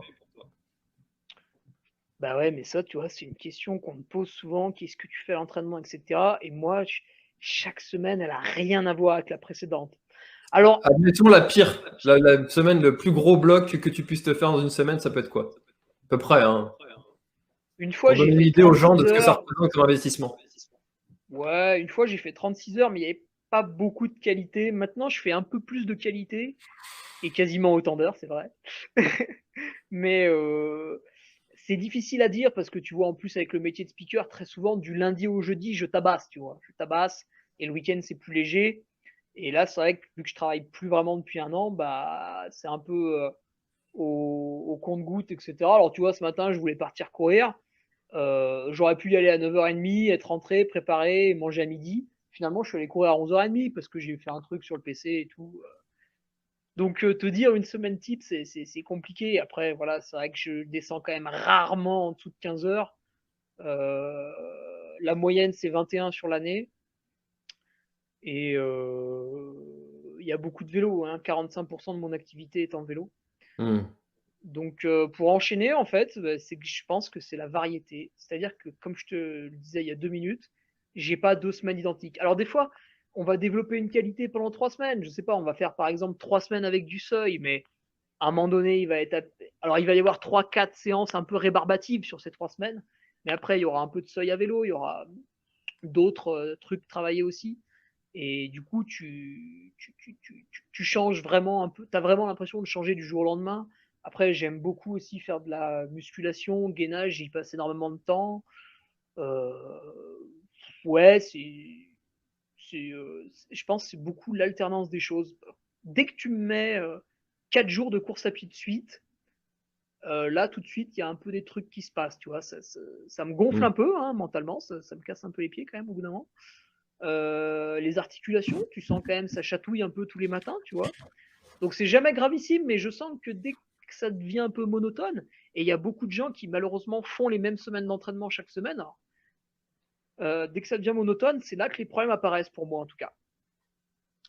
Donc diversifier au maximum en gardant bien sûr une ligne directrice, mais si vos 8 dernières semaines elles se ressemblent, il y a un problème, que ce soit en termes d'intensité ou de quantité. En tout cas, c'est assez intéressant d'avoir encore ton avis qui appuie ce sujet-là, parce que depuis que je fais ces émissions, donc depuis juin 2020, je crois que quasiment tous les élites avec qui j'ai échangé font du vélo. Et quasiment Ouais. tout. Là, j'ai pas de. Si peut-être Lucas Papi, je crois qu'il en fait pas. Mais sinon, je crois Il que n'a pas le temps. Il borne trop. tous ceux que j'ai interviewés font du vélo en complément. Et, euh, et pourtant, j'avais entendu dire un jour, les Kenyans font pas de vélo pour préparer des marathons. Donc, pourquoi est-ce que des trailers feraient du vélo? Mais en même Mais temps, non, du coup, c'est pas du j'avais marathon. ouais, c'est pas le même sport. Le trailer, si tu veux, tu prends la moyenne du groupe, va quand même passer beaucoup de temps. S'il y a un peu de dénivelé, il va quand même passer pas mal de temps à marcher. Donc en fait, s'il veut être performant sur sa course, il faut qu'il soit dans une bonne condition physique. Et pour ça, il n'y a pas que la course à pied, il y a aussi le vélo. Alors après, tu peux faire d'autres sports, tu peux nager, tu peux faire du ski de fond, tu vois, je fais ça l'hiver, etc. Beaucoup autour de moi font un peu d'escalade et tout. Et il faut qu'au départ, ils soient dans une bonne condition physique. C'est ça qui est très important. C'est pour ça que des fois, tu vois des gens qui réussissent, bon, ils courent pas trop, ceci, cela, mais à côté, ils ont un métier physique, ils brassent tout le temps et tout, donc ils sont. C'est pour ça que quand je suis speaker, en fait, je m'entraîne pour l'ultra. Parce que je Ouais, suis toute ouais. la journée debout, je vais à droite, à gauche, tu vois, je brasse sans arrêt sur la ligne, je bouge dans tous les sens en plus, moi, quand je suis un peu en forme. Donc, à la fin, ouais, t'as vécu un peu un ultra aussi. Tu te le dis ça, je suis en train de faire une prépa ultra. Non, à chaque fois le dimanche soir, je me dis, oh putain, je suis cramé. Ah, il y a une période qui est très très dure en temps normal, c'est juin-juillet, tu vois, quand il y a c'est là où j'enchaîne beaucoup d'ultra au micro. Et Hmm, là, vraiment, putain, t'es cassé, quoi, après. d'accord. Quand on fait 2-3 de suite, ouais, ça tabasse un peu. Ouais, j'imagine que ça doit être tabassé un petit peu, comme tu dis, ouais. Bon, celle-là, j'étais obligé de la présenter. Benjamin Martinez qui nous demande à quand un premier trail en Bretagne. Peut-être que tu en as déjà fait d'ailleurs. Je sais pas si t'as déjà eu l'occasion de venir dans notre magnifique région. C'est très joli, ouais. Je suis venu 2 fois. Une fois, vers 16 ans, là, avec mes parents, on a fait le tour de la Bretagne en vélo. C'était D'accord. très très beau, ouais, très très beau. J'ai fait de très belles fringales aussi. Parce que moi, à 16 ans, j'ai fait toutes les bosses à bloc. Allez, Je hop. peux te dire que des fois, je suis rentré mal. Et après, je suis revenu plus tard, à 19-20 ans, pour faire une Coupe de France VTT D'accord. à Ploua. Ploua, ouais. Oui. Non, je crois que je confonds avec un autre parce que ça a été Dans le organisé plus tard. Morbihan. Bref, je me souviens pas. Mais c'était pas mal aussi, ouais, vraiment. Et trail, bah, jamais du coup, parce que c'est vrai que ça fait quand même un très gros déplacement. Et en fait, depuis que je suis speaker, je participe quasiment plus à aucune course. Ou alors des fois, tu sais, je participe. Il y a des week-ends où je suis speaker que le dimanche et du coup le samedi, je fais une petite course locale, tout à fait par hasard qui traînait par là, quoi. Hmm.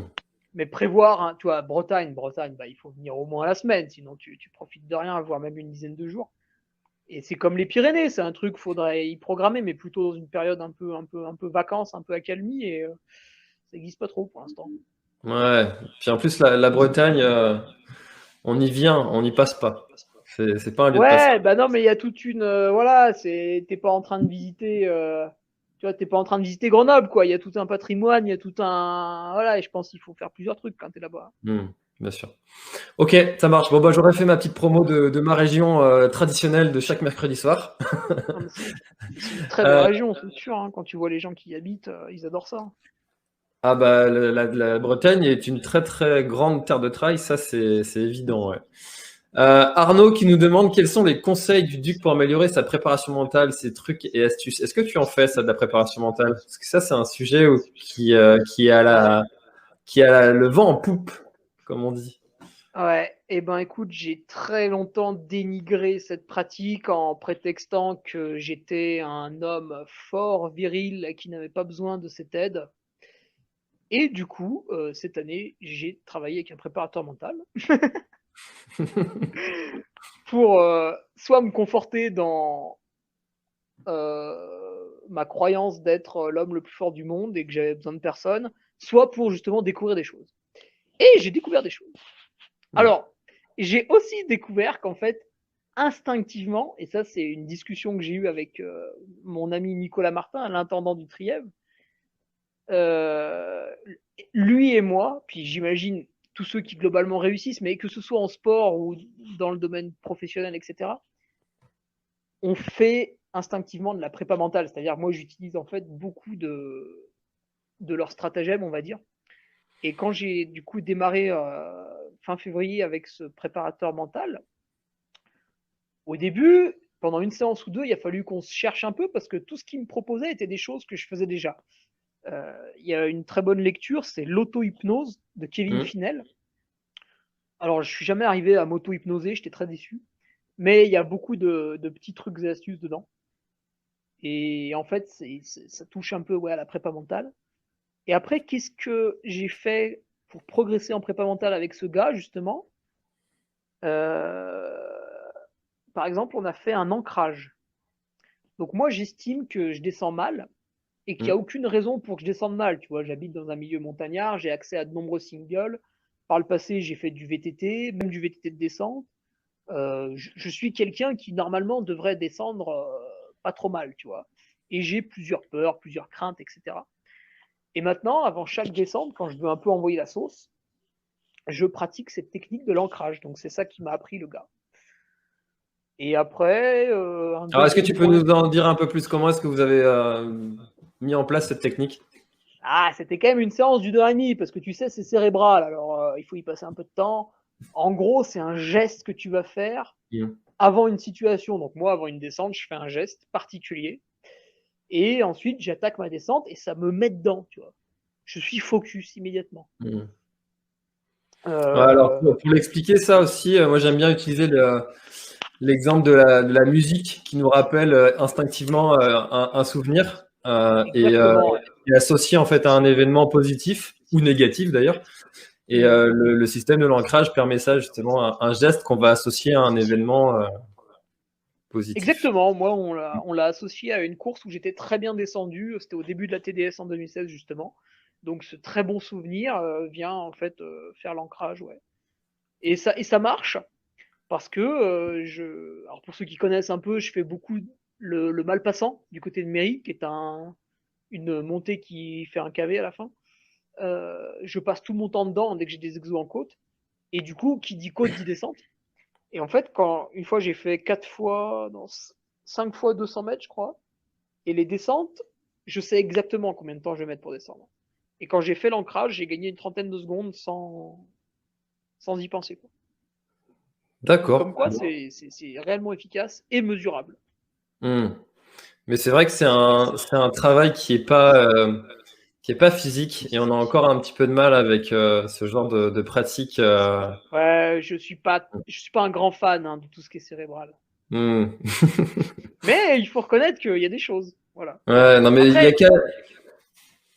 après, tu vois, souvent les gens se posent la question est-ce que je dois faire du complexe? Est-ce que je dois faire de la prépa mentale? Est-ce que je dois porter des chaussettes de contention? Est-ce que ceci? Est-ce que cela? Souvent, ils se posent cette question alors qu'ils courent déjà pas beaucoup ou qu'ils s'entraînent. pas beaucoup. Posez-vous moins de questions, entraînez-vous un peu plus. Et c'est surtout quand même ça l'axe de progrès. Bien sûr. C'est vrai que. Après, quand tu arrives à un volume hebdomadaire un peu sympa, tu vois, 10, 12, 14 heures, là, tu commences à te dire, ouais, attends, peut-être ma récup, faudrait que j'améliore des trucs et tout. Et c'est là où est le problème, en fait, c'est que plus tu vas t'entraîner, plus tu vas avoir besoin d'augmenter ta récupération. Ça, c'est Christophe Cario qui le dit. C'est quelqu'un, ça fait quand même des dizaines d'années qu'il est dans la gestion de la blessure en sport. Et donc lui, c'est grâce à ses livres que j'ai été initié en gros aux automassages. Terme qui peut paraître un peu improbable à ceux qui l'ont jamais entendu, puisque tu t'automasses avec un espèce de rouleau, mais c'est très agréable. Et en fait, ben justement, il le répète dans son livre, si tu t'entraînes plus, ben faut plus récupérer. Et du coup, c'est un peu chiant parce que plus tu t'entraînes, moins tu as de temps, mais il faut que tu passes plus de temps à t'étirer, plus de temps à te masser, etc., etc. Donc en fait, tu peux pas augmenter de manière linéaire ton entraînement. Bah, c'est sûr que quand tu vois le planning des gens qui sont notamment en stage au Kenya ou ailleurs à préparer des gros événements, c'est en gros ils s'entraînent, ils mangent, ils dorment, ils s'entraînent, ils mangent, ils dorment, ils s'entraînent, ils mangent, ils dorment. C'est ça le planning en gros. Bah, de toute façon, quand tu es en stage à Iten au Kenya, tu vas pas aller au cinéma, tu vas pas aller au théâtre, tu vas pas aller au resto avec tes potes parce que tout ça, ça n'existe pas. Donc oui, tu as plus de temps, ça c'est sûr. C'est ça. Et moi, j'habite au Mont-Revard. C'est aussi pour ça que le terme confinement m'a quand même doucement fait rigoler. Parce que nous, on est confinés toute l'année, hein, si tu veux, ici, on croise personne. Si, la police, j'ai croisé que eux pendant le confinement. Et donc, ouais, en fait, quand je suis chez moi ici, après, je descends le week-end pour aller sur les événements, puis le dimanche soir, je passe voir mes parents avant de remonter le lundi parce que tu peux pas faire les courses le dimanche soir.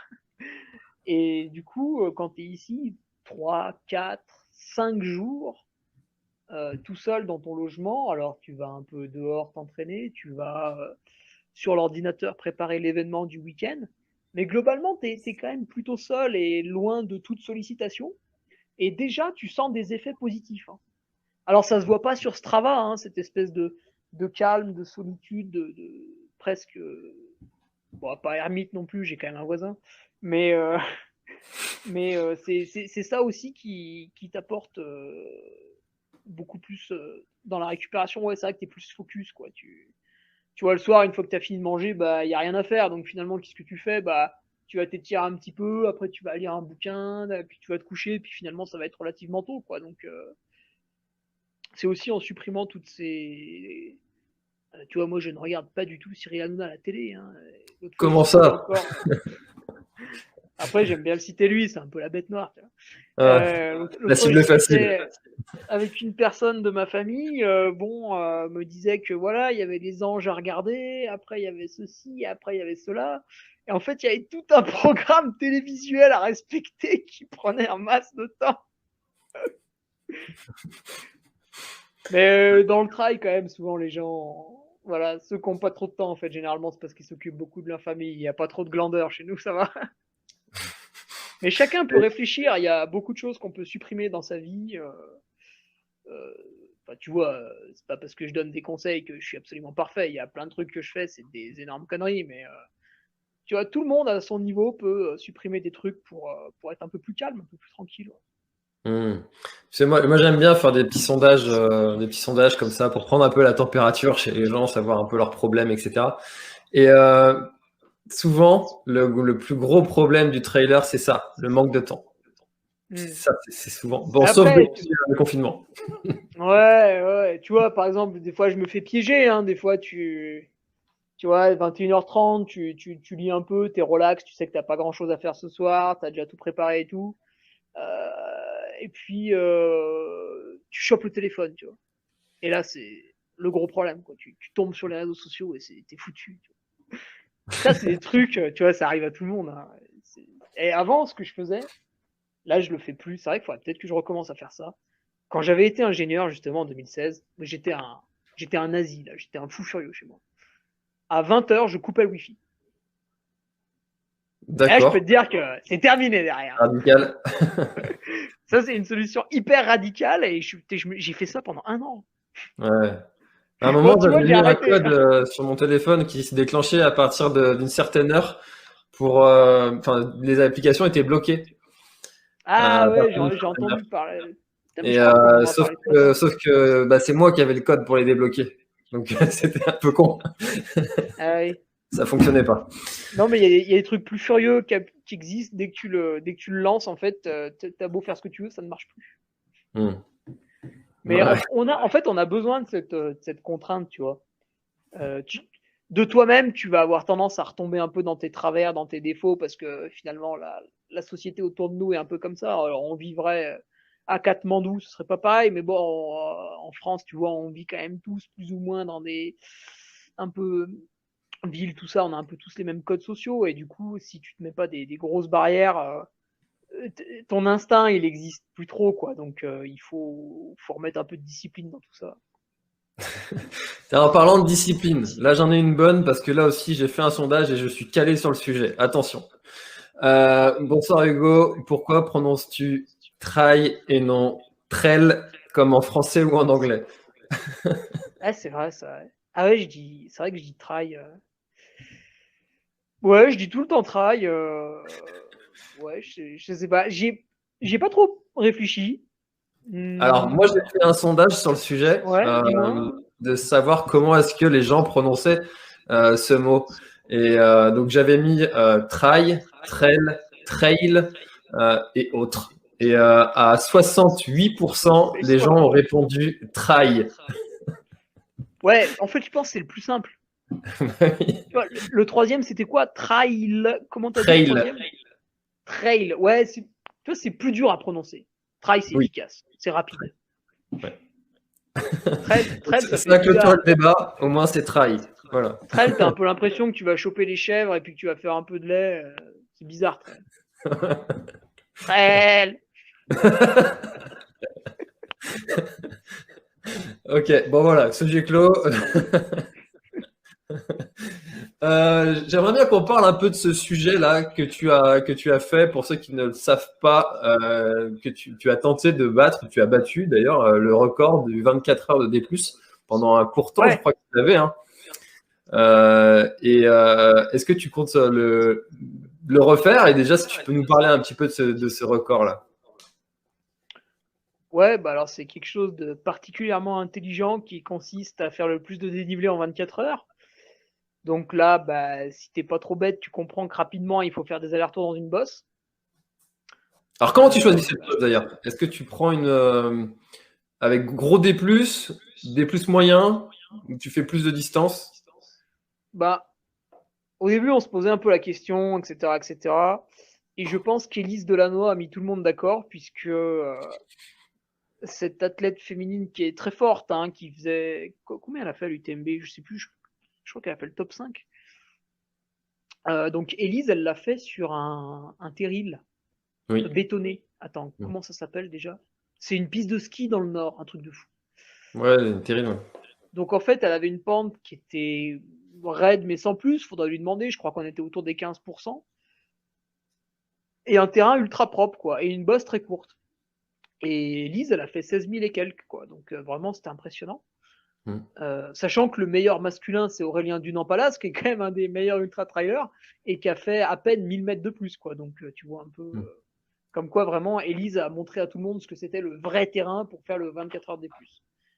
Donc là, j'ai fait une bonne pub pour les terribles. J'espère qu'ils sauront me récompenser. Les Lillois, si vous êtes Et par du là. coup, moi, ouais, je l'avais plus choisi un peu. C'était un peu ma bosse de cœur. C'est le mal passant, comme je disais tout à l'heure. Et je me suis arrêté, en fait, à un moment donné, il y a un petit passage falaise, donc je me suis arrêté avant parce que j'allais pas faire 24 heures dans la falaise. J'allais mourir. Et du coup, ouais, c'était un peu trop long comme boss. Il y avait trop de virages. C'était pas terrible, terrible. Ouais. C'est pour ça qu'après, ça a été amélioré une, deux, trois, quatre fois avec Elise. Ça a été amélioré quatre fois. D'accord. Et alors, qu'est-ce que tu as trouvé le plus dur dans ce défi?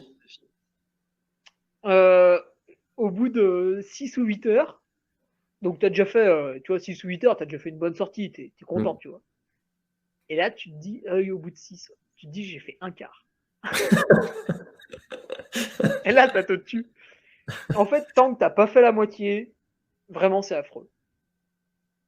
Tu te dis, mais D'accord. c'est impossible, tout ce qui me reste et tout. J'ai commencé à me sentir bien au bout de 15 heures, tu vois, tu commences à avoir la lumière au bout du tunnel. Mais ouais, c'est très très long, 24 heures. Après, tu vois, il faut se dire, voilà, finalement, je suis pas non plus parti à la guerre, tu vois, c'est quand même relativement. J'ai mon ravitaillement qui est en bas, j'ai beaucoup d'amis qui sont venus me voir, c'est sympa et tout. Donc finalement, oui, pendant 24 heures, tu fais la même chose et physiquement, c'est un peu dur, mais bah, si t'as été pompier de Paris, je pense que les trucs physiques un peu durs, t'as dû en faire, quoi. Au final, c'est jamais non plus. Faut pas s'en faire une montagne. Bon, des allers-retours comme ça pendant 24 heures, non, j'ai jamais fait ça. Ouais, vous faites pas des stages un peu commando, là, des trucs un peu rigolos? J'ai fait des trucs un peu débiles, mais Ouais, ouais, je sais bien. Non, mais ouais, faut. Voilà, c'est vrai que c'est pas le truc le plus intelligent au monde, mais bon, ça se fait, quoi, hein, ça se fait. Ça te permet aussi de tester un peu ta volonté, ta capacité à aller au bout. Parce que du coup, tu peux faire ça autour de chez toi, donc t'as pas d'investissement financier particulier. Et ça te permet. Tu vois, si tu fais 24 heures sans réel souci, bon, hormis une fatigue, une ampoule, une connerie, tu vois, une petite hypo à un moment donné, etc. Mais tu fais 24 heures, après, t'es serein pour tes prochains ultras, hein. Parce que tu hmm. sais que tout seul, tu as réussi à trouver les ressources pour aller au bout de ce que tu avais prévu. Ouais, moi j'appelle ça le moment de référence. Tu sais, c'est ce moment où après, quand tu es dans un ultra, tu es dans le dur, et puis tu as envie d'abandonner, et puis en fait, tu te souviens de ce moment où tu as été beaucoup plus dur, et tu as quand même franchi le cap, et puis tu as continué, t'as pas lâché. Et du coup, j'appelle ça ce moment de référence, ce moment qui a été très dur pour toi, mais que tu as quand même, où t'as quand même continué, quoi. Ouais, c'est ça. C'est pour ça que, par exemple, en 2018, non, 2019, j'arrive pour mon deuxième UTMB, puis bon, ils avaient voulu faire des petites interviews de coureurs là, sur la page de la course, et puis ils se sont dit, bon, on va peut-être pas interviewer toujours Kylian, toujours machin, toujours bidule, et ils ont voulu taper dans les élites un peu de seconde classe, tu vois, comme moi. Et j'avais fait une interview qui, c'est vrai, pour le néophyte, pouvait paraître très prétentieux, puisqu'en gros, je doutais pas vraiment de ma capacité à franchir la ligne. J'étais plus focus sur voilà les temps de passage, la place, etc. Le côté vraiment compétition. Et quand il m'avait demandé est-ce que vous allez être finisher, j'avais dû répondre bah oui ou un truc comme ça quoi.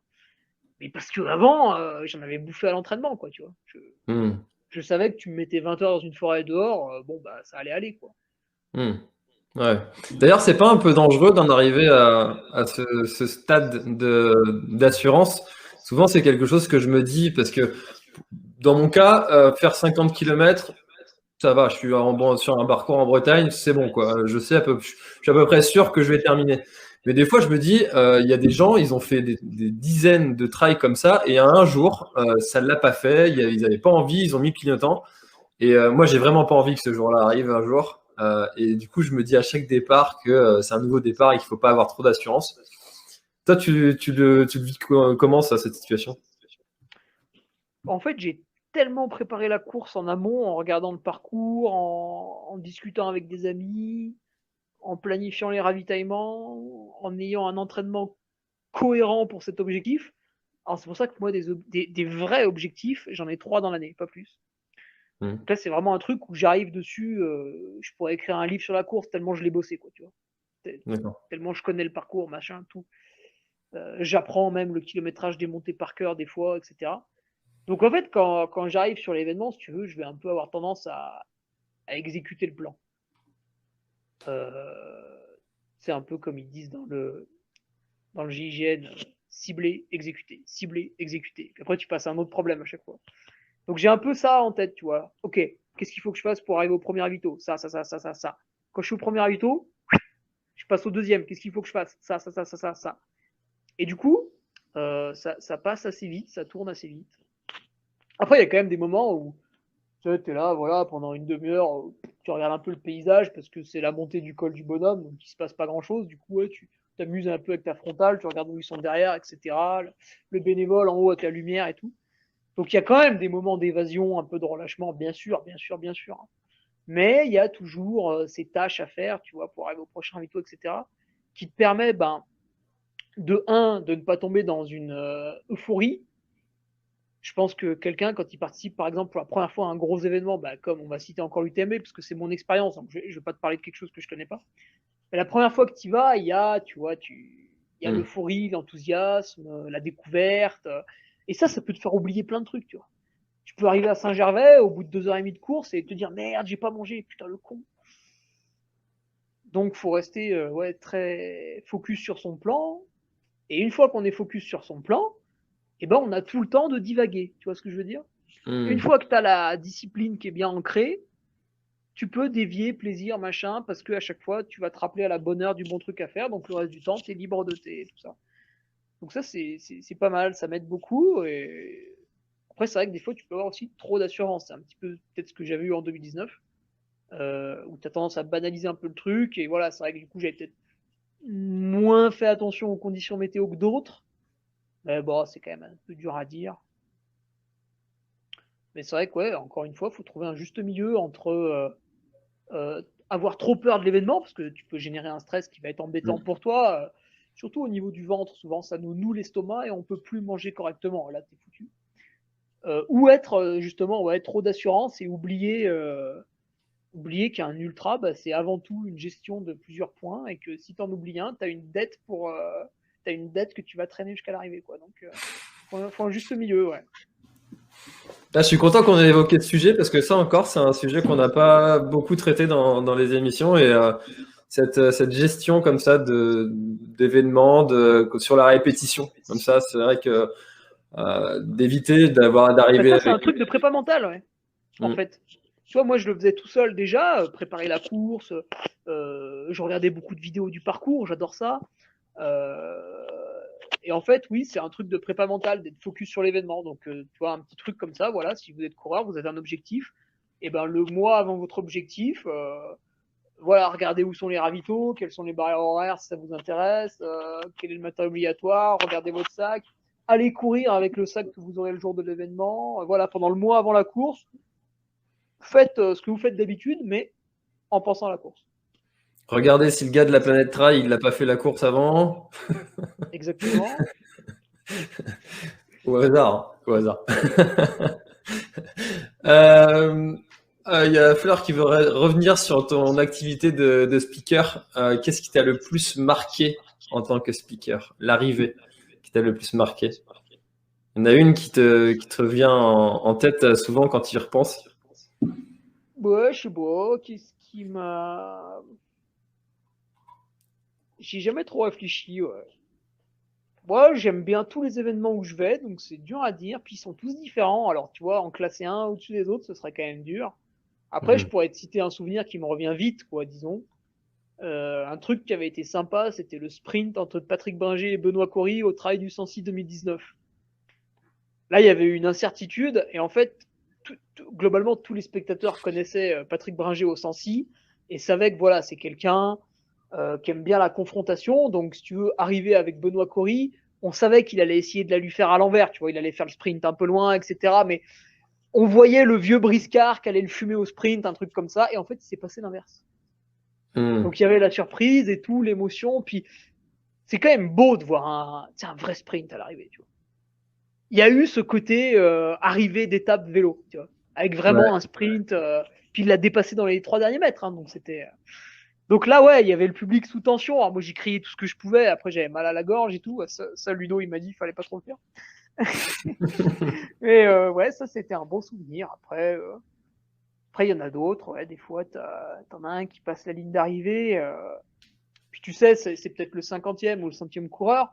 Donc toi, au niveau du micro, tu commences à être un peu détendu, tu vois. Et puis lui, par contre, a vécu un vrai truc. Genre, il s'est fait mal au début du parcours, il a rallié la fin comme il pouvait. Ou il s'est remis au sport l'année d'avant et c'était un peu un défi personnel et tout. Et des fois, il vient vers toi pour en toucher 2 mots, et puis là, bah, tu lui donnes un peu le micro et il raconte aux autres, et ça, c'est un bon moment aussi.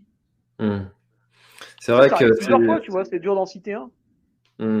Toutes ces histoires que tu dois accueillir, ça doit demander souvent un peu beaucoup d'empathie parce que les gens, ils ont vécu vraiment un sacré truc et faut être passionné un peu des histoires des gens pour pas s'en foutre complètement. Même si des fois, au bout de 24 heures, ça doit être difficile d'accueillir la centième histoire ou la millième histoire de la même façon que la première. Ça dépend. Moi, je suis Non? très curieux. Je m'intéresse à beaucoup de choses dans la vie, mais qui n'ont presque aucun lien avec le sport, des fois. Et du coup, tu vois, à l'arrivée, tu peux me raconter à peu près n'importe quelle histoire. Je l'écouterai toujours de la même façon. Et après, ça me fera réagir à chaque fois différemment. Mais non, j'aime bien. Moi, j'aime bien, tu vois. J'aime bien cette diversité. Alors, tu as dit presque un gros mot dans l'esprit trail, les fanatiques de l'esprit trail. Tu as dit sprint à l'arrivée entre deux Ah ouais. coureurs. Qu'est-ce que tu penses de ce sujet de l'esprit trail? Est-ce que tu penses qu'il y en a vraiment un? Est-ce que tu penses qu'il évolue? Est-ce que tu penses que faire un sprint à l'arrivée, c'est esprit trail? Non, il y a un vrai esprit sur les trails. Et si vous en doutez, c'est que vous ne connaissez pas les autres sports. Vraiment, en trail, alors peut-être que des fois certains vont avoir des petites déviances, voilà, il y en a toujours un peu à droite à gauche qui vont pas être terribles, mais globalement, quasiment tous les gens sur un événement trail sont quand même des gens extrêmement sympathiques, extrêmement gentils, qui ont tous une vie quand même pas mal active, etc.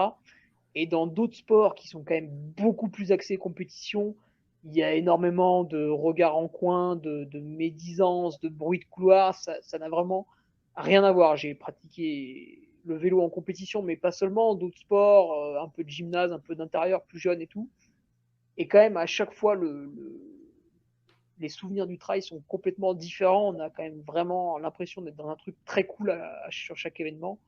Donc, il y a un vrai esprit par rapport aux autres sports. C'est quand même le seul sport où, bon, ne le faites pas parce qu'il y en a déjà beaucoup qui lui demandent des photos ou qui lui serrent la main, mais voilà, au départ, vous pouvez être à côté de François Den. C'est le meilleur ultra trailer mondial, enfin un des meilleurs, peut-être pas haut, parfois est meilleur ou pas, etc. On s'en fout. C'est un des meilleurs. Vous prenez le départ à côté de lui ou 2 mètres derrière. Ça n'existe pas ailleurs.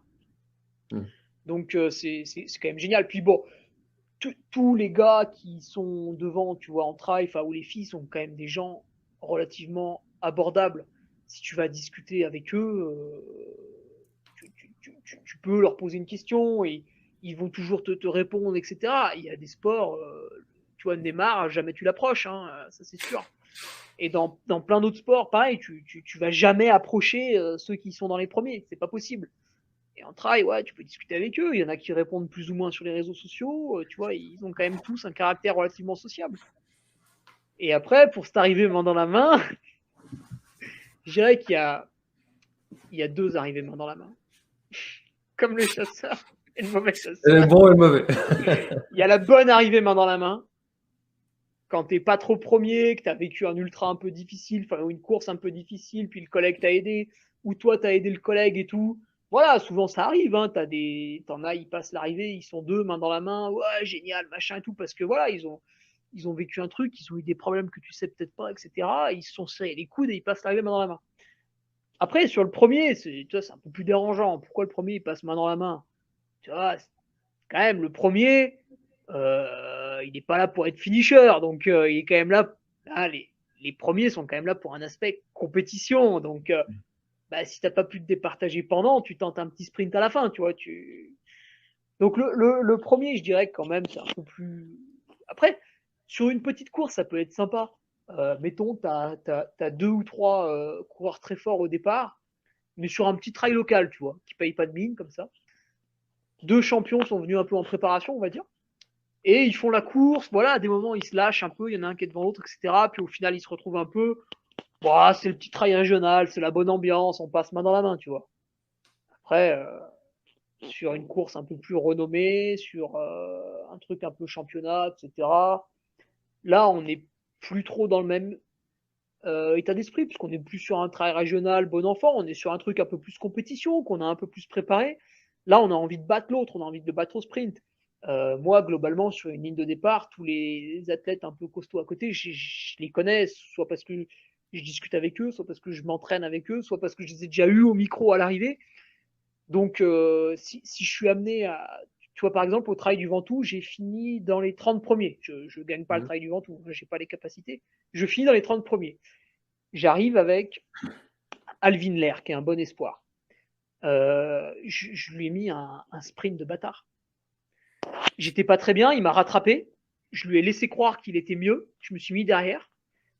Et il y a une petite bosse avant l'arrivée du Ventoux. La bosse, je l'ai fait derrière lui en soufflant un peu exprès. Du coup, lui, il l'a pas fait trop vite. Au sommet, j'ai mis un taquet, j'ai bien descendu. Et là, j'ai sprinté mais tout ce que je pouvais dans les 200 derniers mètres. J'étais à plus de 20 km/h, j'ai regardé au chrono. Et c'était pour la 28e place. Et ça nous a fait marrer, si tu veux. Après, on est tombé dans les bras, on a rigolé. Il m'a dit, ah putain, le salaud, je pensais que t'étais mort et tout. Tu vois, c'était rigolo. C'était pas, tu m'as battu, t'as fait exprès, gna gna gna gna gna. Ça, tu peux le voir en vélo. En trail, non, que t'arrives main dans la main ou au sprint, c'est toujours le plaisir. Ah, c'est sûr, cette mixité aussi sociale, moi j'adore c'est quelque chose que tu retrouves difficilement dans beaucoup de sports, que tu as le fait de pouvoir discuter avec des gens de tous les milieux sociaux différents. Et pour moi, c'est ça aussi, c'est presque ça le principal truc de l'esprit trail aussi, et que tu ne retrouves pas dans beaucoup d'autres sports. Ouais, tout est simple, quoi, en trail. Voilà, la simplicité, ouais, tout à fait. Même l'entraînement, globalement, tout le monde peut s'entraîner un peu autour de chez soi. Voilà, t'achètes une paire de baskets, un short qui t'irrite pas trop, et puis c'est parti, quoi. Donc, Bah, après, d'ailleurs, on le voit avec compléter, tous les faut gens acheter qui peuvent d'autres plus trucs. pratiquer leur sport, hein. Hein? On le voit avec tous les gens qui peuvent plus pratiquer leur sport. Qu'est-ce qu'ils font? Mais Bah, ils c'est vont ça. courir. Alors, regarde un nageur. Mm. Qu'est-ce qu'il fait? Alors, un nageur, non, parce qu'il a des dérogations, mais moi, j'ai un Chez ami nous, qui est il va en triathlète. mer.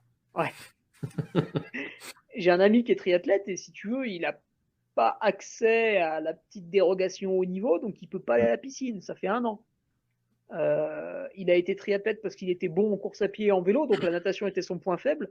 Ça fait 1 an qu'il n'a pas bossé son point faible. Lui, même quand les triathlons ils vont reprendre, c'est inimaginable de participer, tu vois. Mm. Ah oui. Nous, voilà, même avec 1 kilomètre autour de chez nous, on faisait n'importe quoi dehors, on pouvait faire tout ce qu'on voulait. Donc le trail, ouais, c'est simple. C'est ça, c'est clair. On a cette chance-là d'avoir ce sport assez simple. Il n'y a pas beaucoup de barrières à l'entrée, si ce n'est d'être en bonne condition physique quand même, un minimum. Le trail au JO, t'en penses quoi? Nous demande Arnaud. Je pense quand même que ça a très peu de chances d'arriver. Pour moi, les JO sont quand même une énorme farce, puisque j'ai du mal à me passionner pour les JO. Chaque année, c'est n'importe quoi l'organisation, et ils te construisent des trucs qu'on ni queue ni tête, alors qu'on pourrait faire avec les infrastructures existantes, parce qu'il faut toujours plus, toujours ceci, toujours cela. Au final, on comprend rien, il y a trop de sport, on est perdu. Ouais, le trail au JO, bah, ce serait une très mauvaise chose, hein, s'il y arrive, ça servirait absolument à rien.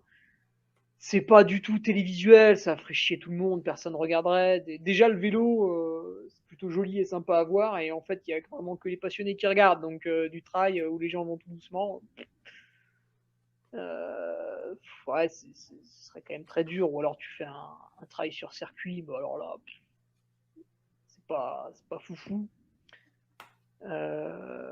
Quoique, ça pourrait être marrant une fois de faire un trail en circuit. C'est vrai qu'on n'en fait jamais en fait. Ouais. Pourquoi pas? Mais ouais, t'aurais du mal à le filmer quand même. Tu vois, même l'UTMB qui ont un live qui est pas mal, tu le regardes pas toute la journée quand même. Tu vois, tu regardes un petit peu, mais après, bon, c'est bon, tu passes à autre chose. Ouais, le trail, c'est quand même dur à être passionné par la course de A à Z. Par contre, ce qui est pas mal en trail, c'est les vidéos d'après-course, tu vois, quand c'est pas trop mal filmé, que tu comprends un peu comment ça s'est passé devant et tout, etc. Qu'il y a des beaux paysages, ça t'apprécies, ouais. Mais sur le moment présent, c'est dur. Tu vois, j'ai commenté le marathon du Mont Blanc qui proposait un live d'excellente qualité en 2019 avec Greg Vollet et son équipe. 5 heures de commentaires. Alors là, si vous pouvez retrouver la vidéo sur YouTube, c'est exceptionnel, hein, avec Michel Lannes. C'était 5h30 du matin. On avait fait 2 nuits blanches. Donc là, on a dit beaucoup de conneries, c'est vrai. Mais c'était un peu long à commenter quand même, parce que tu vois Andy Walker qui court très vite sur la plaine au début. En 1 minute, t'as tout dit, et il lui reste un quart d'heure sur la plaine. Donc c'est un peu long. Ouais. Il faut meubler. Ouais, tu meubles, mais c'est pas. Ouais, c'est quand même dur. Hein. Mais c'est justement, tu disais Greg Vollet qui en parlait de ce sujet-là dans Let's Try le podcast, dans lequel on est passé tous les Ouais, deux. ouais, il était très bien. Je l'ai écouté cet épisode. Mm. Et sur le sujet du trail des JO, il en parlait, il comparait ça avec le passage du VTT justement au JO. Et je vous conseille d'aller écouter Greg Vollet dans Let's Try le podcast Ouais. pour ce sujet du trail au JO, c'était passionnant. C'est vrai que ça a totalement changé la pratique du VTT. Mais en trail, en fait, c'est trop tard. On pourra pas. Je pense pas qu'on. Peut-être je dis une connerie dans 10 ans, on se dira, mais il est nul, c'est Hugo Ferrari, il avait rien compris. En trail, je pense qu'il y a déjà tellement de gens qui pratiquent, tellement de gens qui ont leurs habitudes, qu'on ne Mm. pourra pas vraiment changer le trail. Le vélo, en fait, ils sont passés à des parcours de 40, 50 km, à des parcours en circuit. Mais parce que derrière, il y avait des championnats de France, il y avait une fédération, c'était très, très, très, très, très, très bien organisé. Nous, en trail, c'est le boxon, on va pas se Un peu mentir. bancal encore. C'est le bordel. Et on adore ce bordel. Donc, je pense que personne ne nous fera trop changer quand même. Ah, disons que dès qu'il y en a un qui voudra changer, en fait, il se fera bouffer par les autres à côté qui font comme d'habitude. Bah, il y a plein d'organismes qui s'y lancent, hein, entre l'ITRA, l'UTMB Group, enfin tous ces organismes-là, des gros trucs qui s'investissent dans l'organisation du trail. Tu vois bien, hein, dès que ça commence à vouloir mettre trop de règles, ça râle, hein. Mm.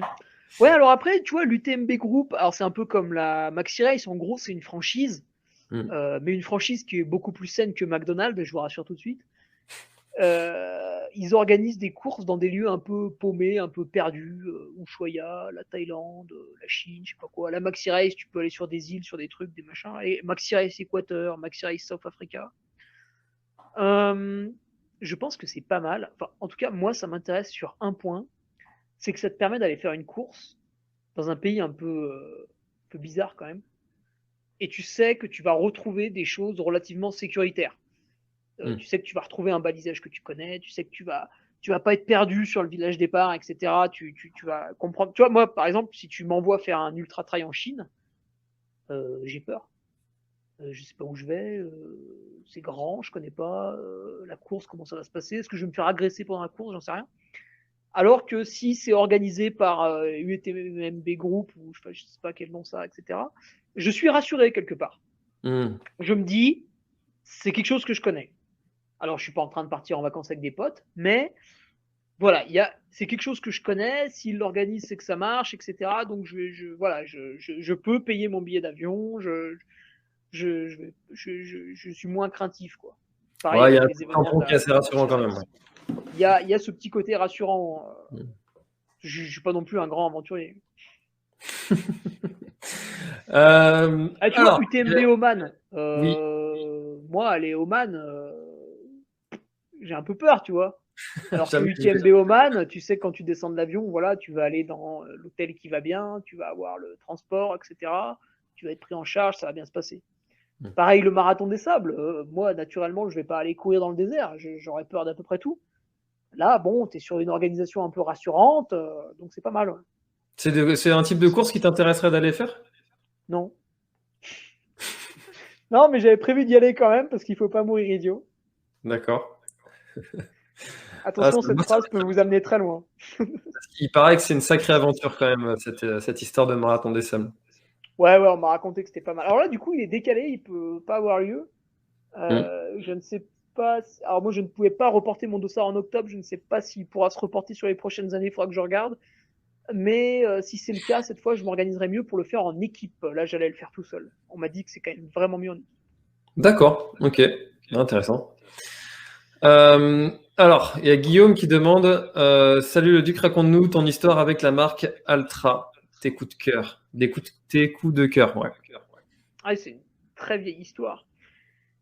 Ultra, j'avais acheté une paire de Lone Peak en 2015. D'ailleurs, j'ai gagné l'intégrale des courses avec les Lone Peak parce que je trouvais que c'était trop la classe de courir en zéro drop. Ok. J'étais et je suis toujours fan d'Anton Kourprika. Donc je voulais presque courir à pieds nus à un moment donné, puis je me suis rendu compte que c'était pas possible. Et j'ai pris ces Altra, ces Lone Peak là, en 2015. Putain, super sensation. Bon, pas de bol.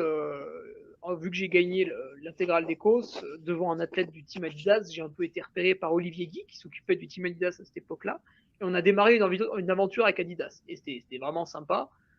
En plus, il y avait plein de belles personnes dans ce team à l'époque. Il y avait Julien Rancon qui est génialissime, il y avait Seb Speller, il y avait Sylvain Cour qui sont des gens absolument adorables, et Eric Clavry. Et en 2016, ouais, tu vois, avec les Adidas, il y avait quand même beaucoup de paires, elles étaient trop rigides ou elles m'allaient pas, etc. En gros, je pouvais courir qu'avec les Raven ou avec les Adios.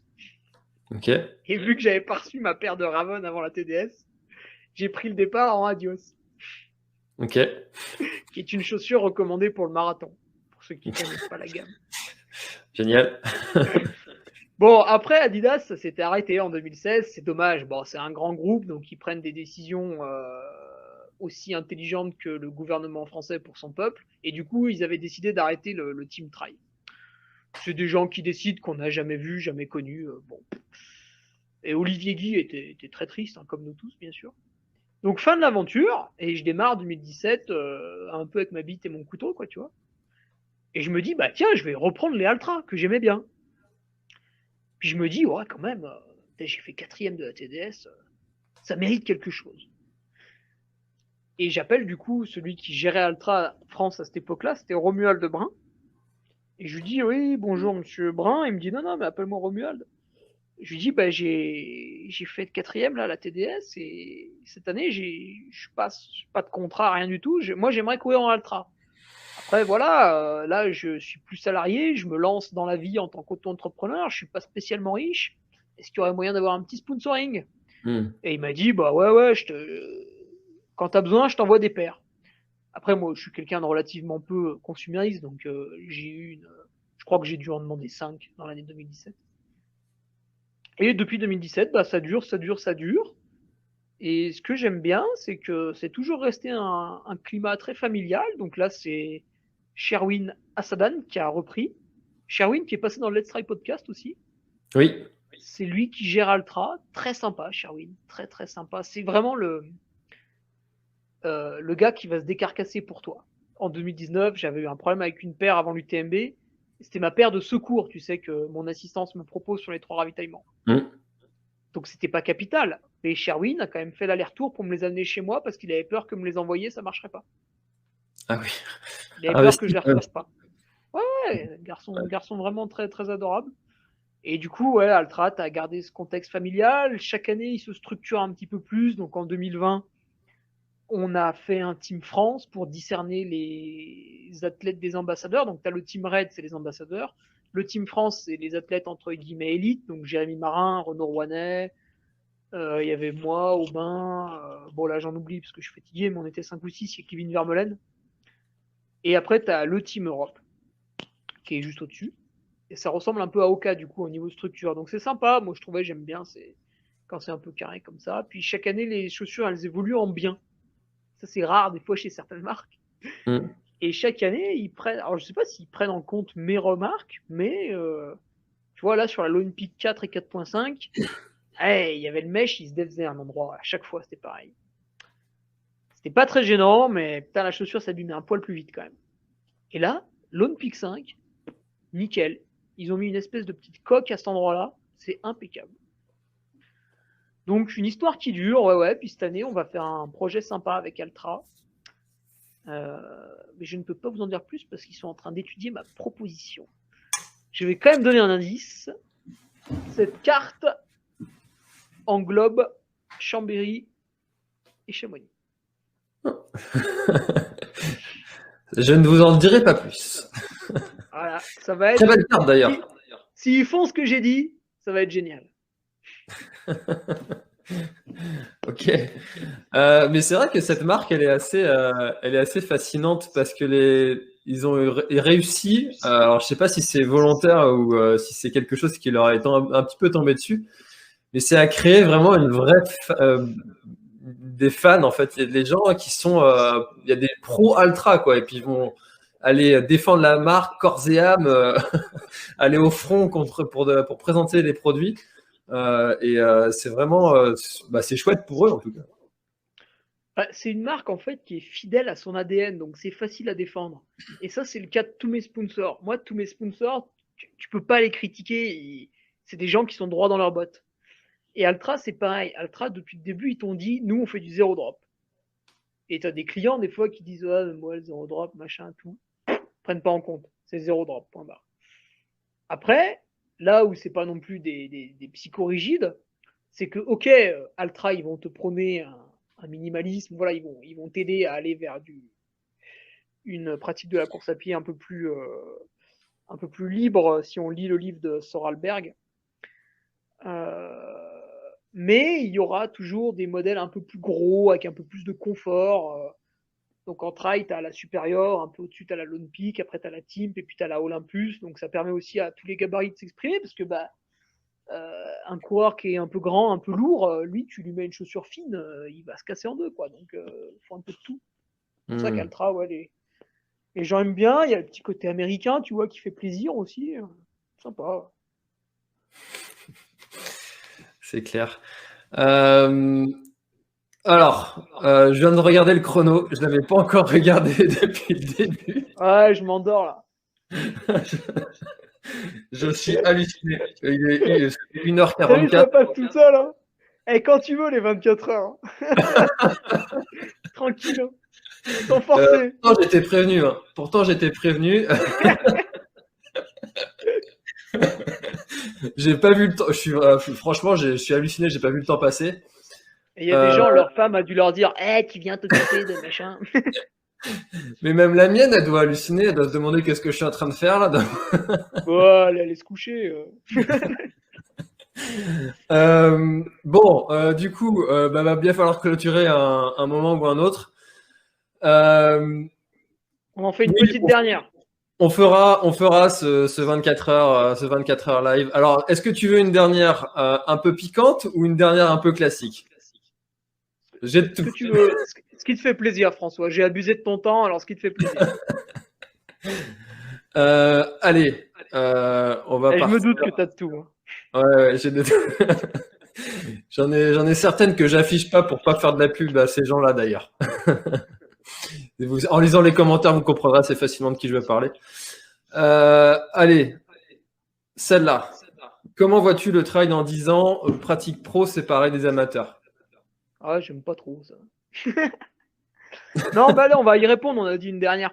Dans 10 ans, ouais, c'est dur à dire. Alors, si tu regardes dans les 10 dernières années, quand même, ça n'a pas trop changé.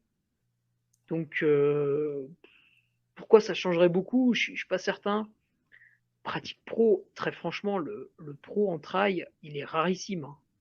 Si on devait faire une liste de tous les gens qui vivent vraiment du trail sans être obligés de faire des trucs à côté, ils sont pas beaucoup, ils sont pas nombreux en France. Donc pratique pro séparée des amateurs, franchement j'y crois pas trop. Déjà parce que les gars qui sont devant, tu vois, les Ludo Pomeray, tous ces gens-là n'ont absolument pas envie de prendre un départ séparé des autres. Donc dans une vie normale, ils ont envie que voilà, ce soit toujours un peu les mêmes départs, 300, 500, 1000 personnes. Alors eux, forcément, ils sont devant parce que si tu veux, c'est même logique. Nous, par exemple, à l'UTMB, on va partir à 16,5 km/h sur le plat. Du coup, on se met devant. Ça rimerait à quoi de doubler tout le monde? Ça gênerait tout le monde. Celui qui va vite, pas vite, tout le monde. Donc en fait, c'est très bien de se mettre au départ par ordre d'allure. Ça fait que chacun peut partir à la sienne. Mais en aucun cas, ces gens-là ont envie de faire un départ à 30 kiki. Alors, ça a été fait là au trail de la Roche de la Cité de la Pierre. Mais c'est parce que voilà, tout était interdit en fait. Il faut connaître l'histoire de l'organisateur qui a fait un très long post pour tout expliquer, mais je pense que très peu l'ont lu. Et en fait, il avait quasiment le droit de rien faire.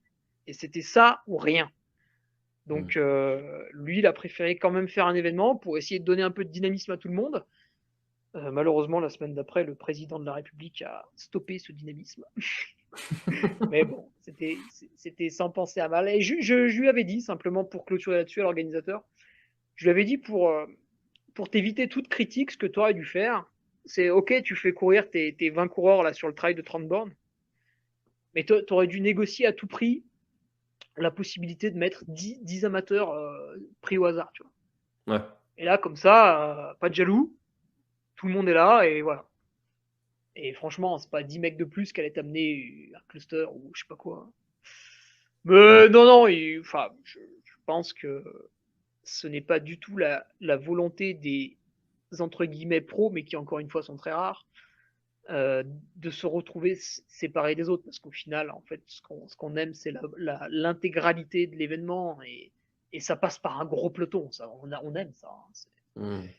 Et puis tu sais, même quand tu arrives un peu dans les premiers, après tu prends beaucoup de plaisir à attendre tes amis au ravitaillement d'arriver. Parce que tu as toujours des amis un peu derrière, tu vois, quand tu fais du trail depuis quelques années, tu te fais beaucoup d'amis par la force des choses, puisque encore une fois, c'est un sport vraiment très sympathique. Et du coup, n'importe quel athlète élite que tu puisses être, tu as toujours quelques amis qui vont arriver après, et donc tu prends beaucoup de plaisir à les attendre, souvent en buvant une petite bière d'ailleurs, sur l'air d'arrivée, et t'as pas envie qu'une fois qu'il y ait 30 mecs qui soient arrivés, ce soit la fin de l'événement. Ça changerait complètement la face du truc. Tout à fait. Ouais, Et c'est très peut-être qu'il y en a qui pensent l'inverse de moi, mais je pense quand même qu'on est un très très fort pourcentage à penser qu'il faut que ça reste comme c'est. Moi, j'aime bien comme c'est. Voilà.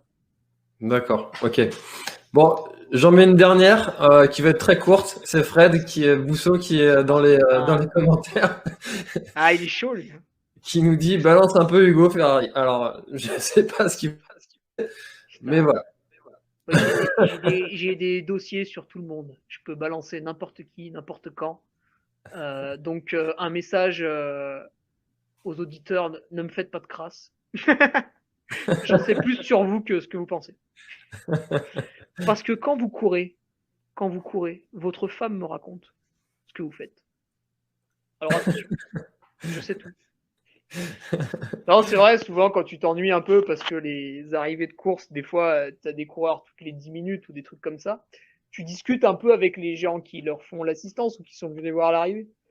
Et en fait, tu discutes de tout et de rien, quoi, des fois. Donc, c'est rigolo.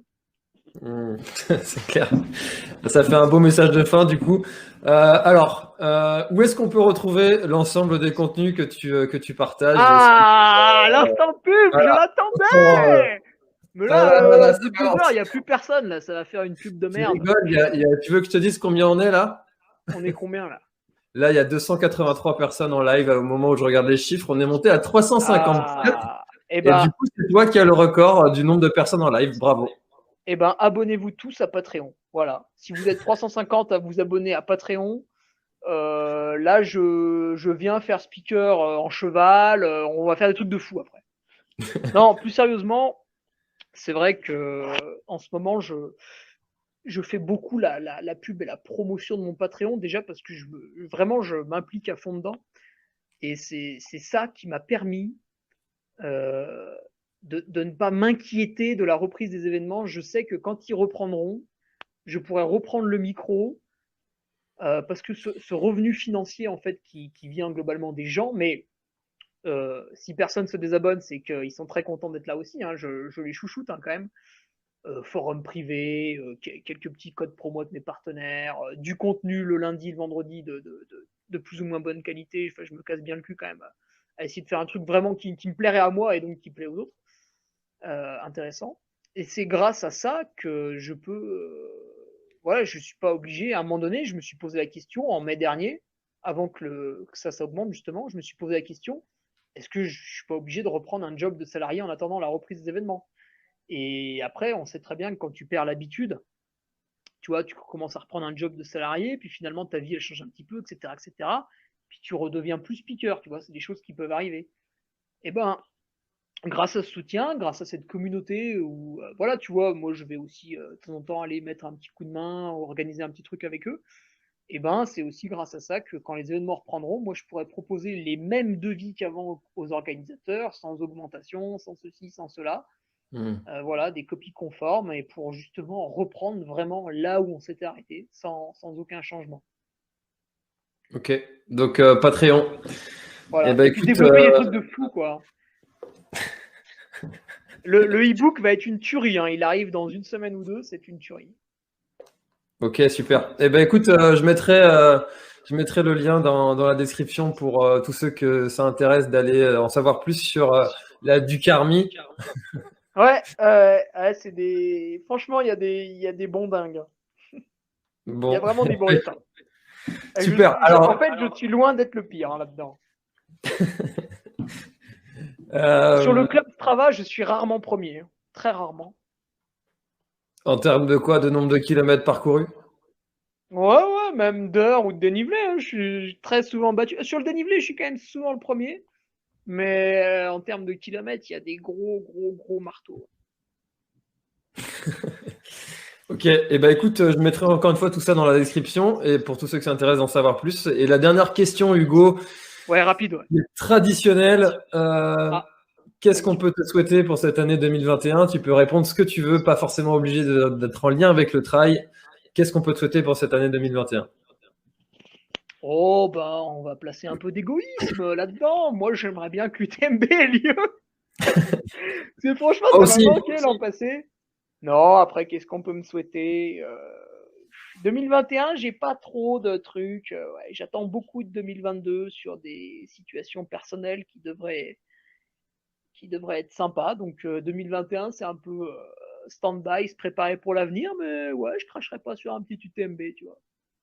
Petite Ok. douceur comme ça en août. Là. Eh ben écoute, ce sera avec grand plaisir qu'on s'y croisera, je l'espère, sur cette UTMB. Et puis bah, merci beaucoup à toi pour ces presque 2 heures. Et puis merci beaucoup aussi à tous ceux qui ont participé dans l'espace commentaire. Bravo aussi pour ce record, 350 personnes en live sur le pic. Tu détrônes Yes, Antoine Guillon. votez le Duc. Voilà. Et ben écoutez, merci beaucoup. Bonne soirée.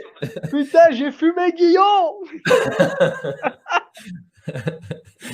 Ouais, bonne soirée à Allez, tous. bye bye. Merci d'avoir écouté l'épisode jusqu'au bout. Si l'épisode vous a plu et si vous êtes encore là, c'est sûrement que l'épisode vous a plu. Et bien, n'hésitez pas à noter 5 étoiles sur votre application de podcast, à partager encore une fois l'épisode et l'émission. Les podcasts sont très difficiles à faire connaître et le partage et la note sur Apple Podcast aide énormément au référencement des podcasts, donc ça m'aide beaucoup. Votre petit geste qui vous prend 20 secondes m'aide beaucoup à faire connaître mon travail sur Café Trailer parce que j'ai beaucoup d'ambition avec ce podcast, donc n'hésitez surtout pas à le faire, à en parler autour de vous. Et moi je vous dis à très très bientôt dans une prochaine émission de Café Trailer. C'était François et Hugo, bye bye.